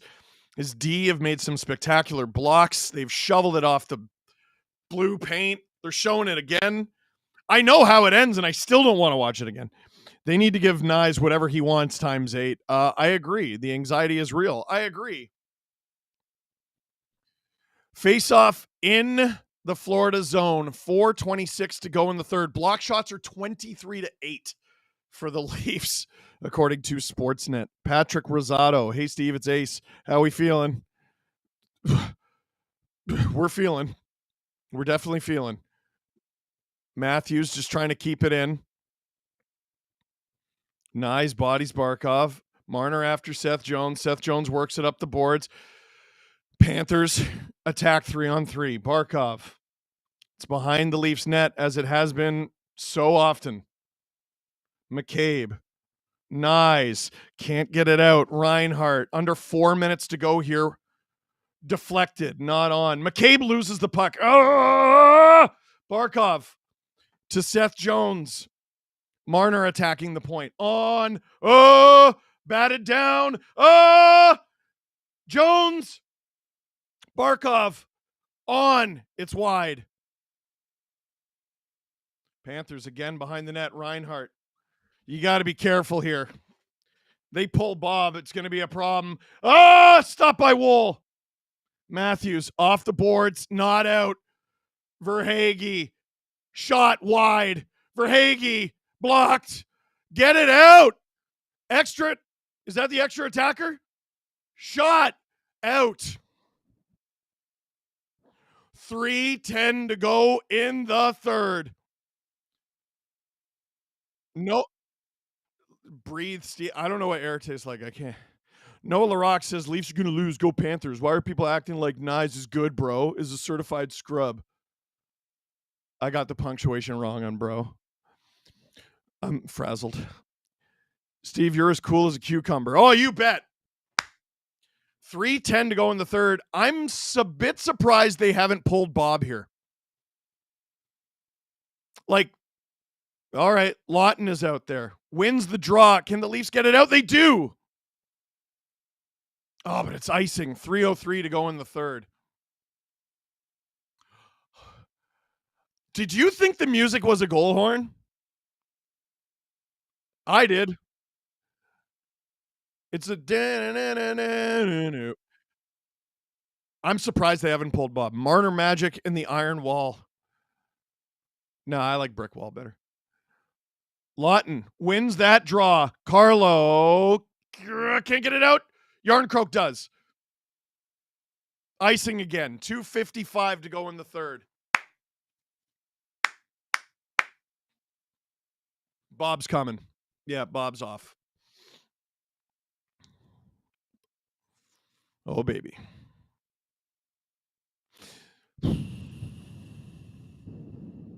Cool as a spicy fried pickle.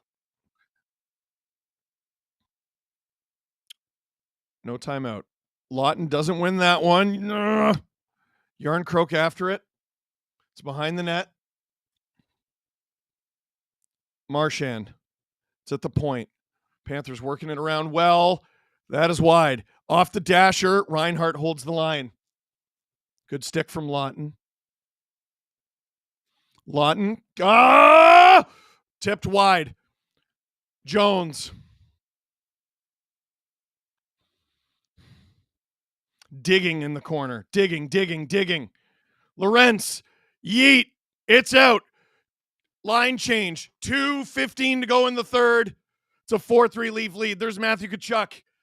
Taken into the boards by Lawton. Oh, Marchand in front. That's at the side of the net now. Reinhart behind the net. Jones. Verhaeghe. Reinhart. Tkachuk, 155. Marner's out there. On. Blocked. Barkov. And it's out of the zone. 145 to go in the third. Lorentz finally off. Exhausted. Benoit. Panthers trying to cycle it. Benoit to Marner. Off the glass and out. 127 to go in the third. 125. 120. Barkov through the neutral zone. 115. It's behind the Leafs net. Down the... Panthers hold the line? Or do they? They do. Out. 105 to go in the third. Panthers gain the zone. Matthews off the glass. Nice. Can't get it out. He wants a high stick. No call. Marchand. Lundell. Ekblad fans on it. Marner gets it out. 42 seconds to go. 40. Bennett ripped off by Matthews. Misses the empty net and it's icing. For the second straight game, Matthews misses the empty net. 33.7 seconds to go in the third. Surely there's going to be a timeout here. Nylander empty netter says whoopty. I'll take that. Scepters win playoff game 1-3-2. I'll take that. Over 10,000 you in here. Click like. Get the number up. 33.7 seconds to go in the third. 4-3 is the Leafs lead. SDPN YouTube channel. This watch along is brought to you by SportChek. Click like, click subscribe, tell your friends. It is a timeout. Yeah, maybe Paul Maurice doesn't call the timeout because the Leafs are tired, but yeah, this is a Panthers timeout. The Leafs iced it, so I don't think they're allowed. I know they were talking about making that rule change. I'm not totally sure. Francois Labelle, don't call me Shirley. I'll call you whatever the frig I want right now. 33.7 seconds. That's it. That's it. That's it. Winning this draw will be key. Matthews versus Barkov. No, it's Tavares versus Barkov. And the Leafs win the faceoff. Benoit gets it out. Down the ice is probably going to be icing again. And it is 24 seconds to go in the third. Tkachuk threw the puck down the ice, and the linesman didn't like it. Did you see that? He didn't like that. I always feel far more stressed in 1-goal games with 2 minutes left than overtimes. Yeah, that's fair. 24 seconds to go in the third. Face off. Panthers win that clean. Jones. Tkachuk on. Bounces wide. Matthews. They get it out. 12 seconds. Panthers clear the zone. Blocked. 5 seconds. It leaves the zone, and the Leafs take the 2-0 series lead over the reigning Stanley Cup champions in Toronto. Mitch Marner assists on the game-winning goal in Game 1, scores the game-winning goal in Game 2. Stolarz, Woll, doesn't matter. 2-0 series lead for the Leafs. 4-3 Leafs win in Game 2.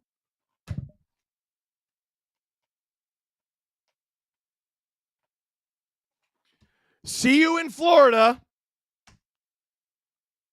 on Friday. No. Don't you go anywhere. You click like. If you watched any of that, you click like. How dare you? They don't ask how, they ask how many.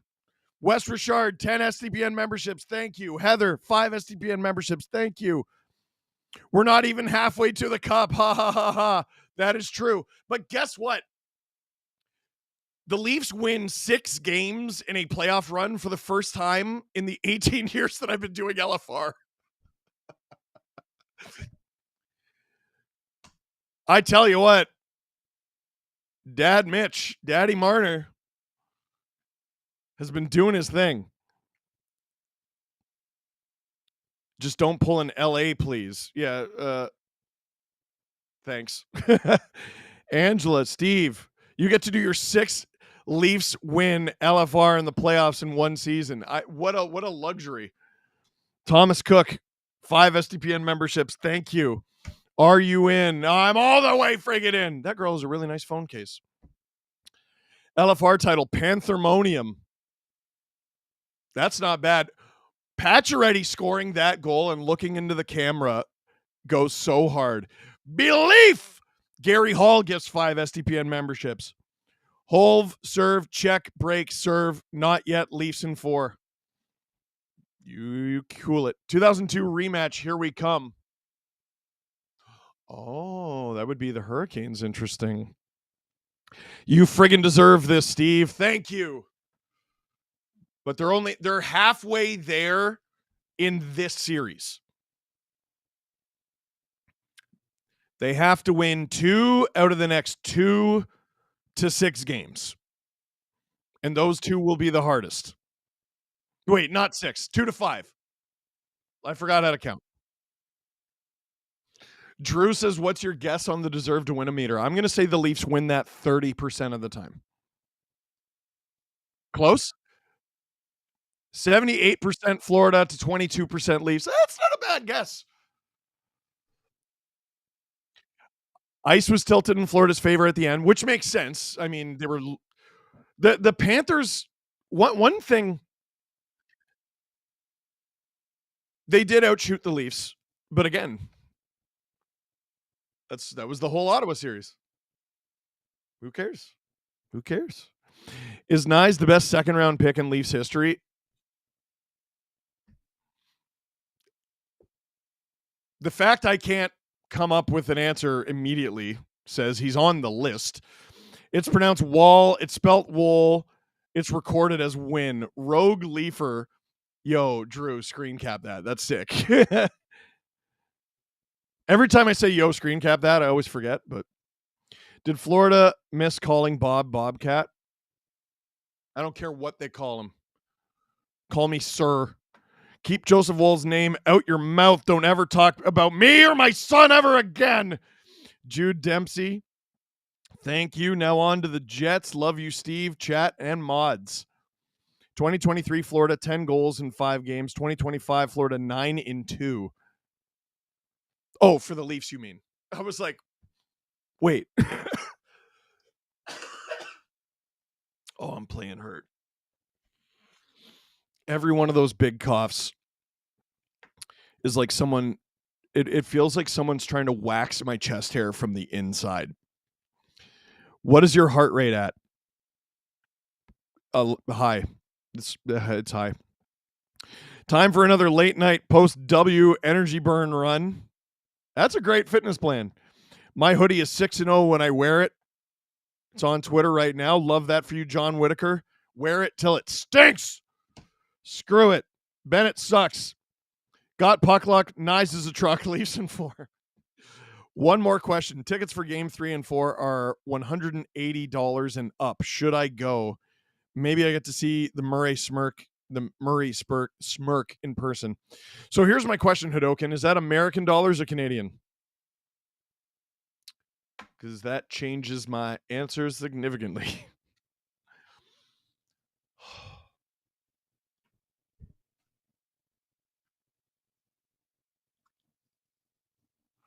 I am lightheaded. Dante, thank you. My phone is melting right now. What's this from reporter Chris Johnston? This is the first time since 1963 where the Leafs held 2-0 leads in 2 different playoff series during one postseason. What? You may have heard something about their lack of playoff proficiency in the last 50 years. God, I love CJ. You know what?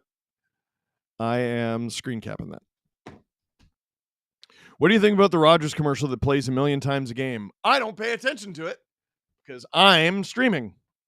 Rooting for the St. Louis boy, Joseph Woll, and diehard St. Louis Blues fan here. Go Leafs, go. Hey, St. Louis, Missouri natives have done very well in these playoffs. Adam Lowry is from St. Louis and eliminated St. Louis. Crazy. And Woll just had a spectacular game. Thanks for the play-by-play, Steve. It's a watch along. Couldn't watch because I paced so hard. You walked 23 kilometers around your neighborhood? Go Leafs, go. If the Leafs make round 3, do they make the square bigger? We're not discussing that. Yes, but we're not discussing that. Bob with an 8-16 this round. Go to the net, take away his eyes. Get deflections. That's been the name of the game, hasn't it? Max Domi has crazy Toronto man energy. Yeah, eh? I am happy, says Emo Jalapeno. I love that. Should call the LFR with Wonderwall or miles ahead in honor of Mitch's kid. I think naming it after Mitch's son would be a little odd of me to do as a dad. It's interesting because like Mitch has taken so much criticism, a lot of it from me, and all of it valid, about his playoff performances. He's been excellent. So is the story Woll? Is the story Mitch? Do I find a way to incorporate both? Because they're usually snappy, they're quick. Shout out from Australia. Some okay goalies coming out of Canada these days. Not like St. Louis. We got Joey Woll. That is a throwback reference. I know someone is like a sicko for the podcast when they make a not like St. Louis reference.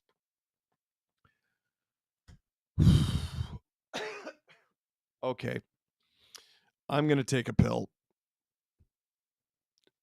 My head hurts from coughing. Way to go, Leafs. This Canes fan is hoping you knock out the cowardly kitties. Not Miles. That's weird. Call it Justin. From Justin. Thank you, Justin. Trade Matthews for a big hole. He's not needed. What? Protected home ice. Now let's go to Florida and take theirs. Ooh, I would like that very much. You know what else I like? The SportChek at Maple Leaf Square, because this watch along is brought to you by SportChek here on the STPN YouTube channel, and I'm Steve Dangle. SportChek is your destination to gear up for the playoffs. The big check event is on now. Check out the SportChek Etobicoke North Queen with door crashers up to 60% off until May 14th. That's a week today. And guess what? Mother's Day is coming up. No, it's not, Steve. Ah! I caught you. You didn't know. Caught off guard. But be caught off guard no more. You can get her something she likes. She really likes. Discounted at SportChek. And did you know you can get your jersey crested at select SportChek service shop locations? We even heard they may be the fastest in the biz to do it. I heard that from seeing my jersey get crested. Really, really fast. At the SportChek in Maple Leaf Square. MLB and NHL heat press cresting. Player name and number is $59.99. Jersey not included, obviously. But it's same day turnaround for Blue Jays and Maple Leafs jerseys. Tomorrow, around 11:30, we're going to be recording 2 episodes of the Steve Dangle podcast at the SportChek and Maple Leaf Square. If you come anytime between, say, 11:30 and 2:30, you'll probably, most definitely, see us at the SportChek at Maple Leaf Square. It's a big store. It's a great store. If you look around and you're like, where the heck are they? We're upstairs. Call the LFR MM because of Marner. Sweet goal and his kid. Again, I don't want to include his kid in the title. That strikes me as not the move. You know what? Just for all the grief I've given him over the years, maybe it should be Mitch instead of Woll. Marn's Barn.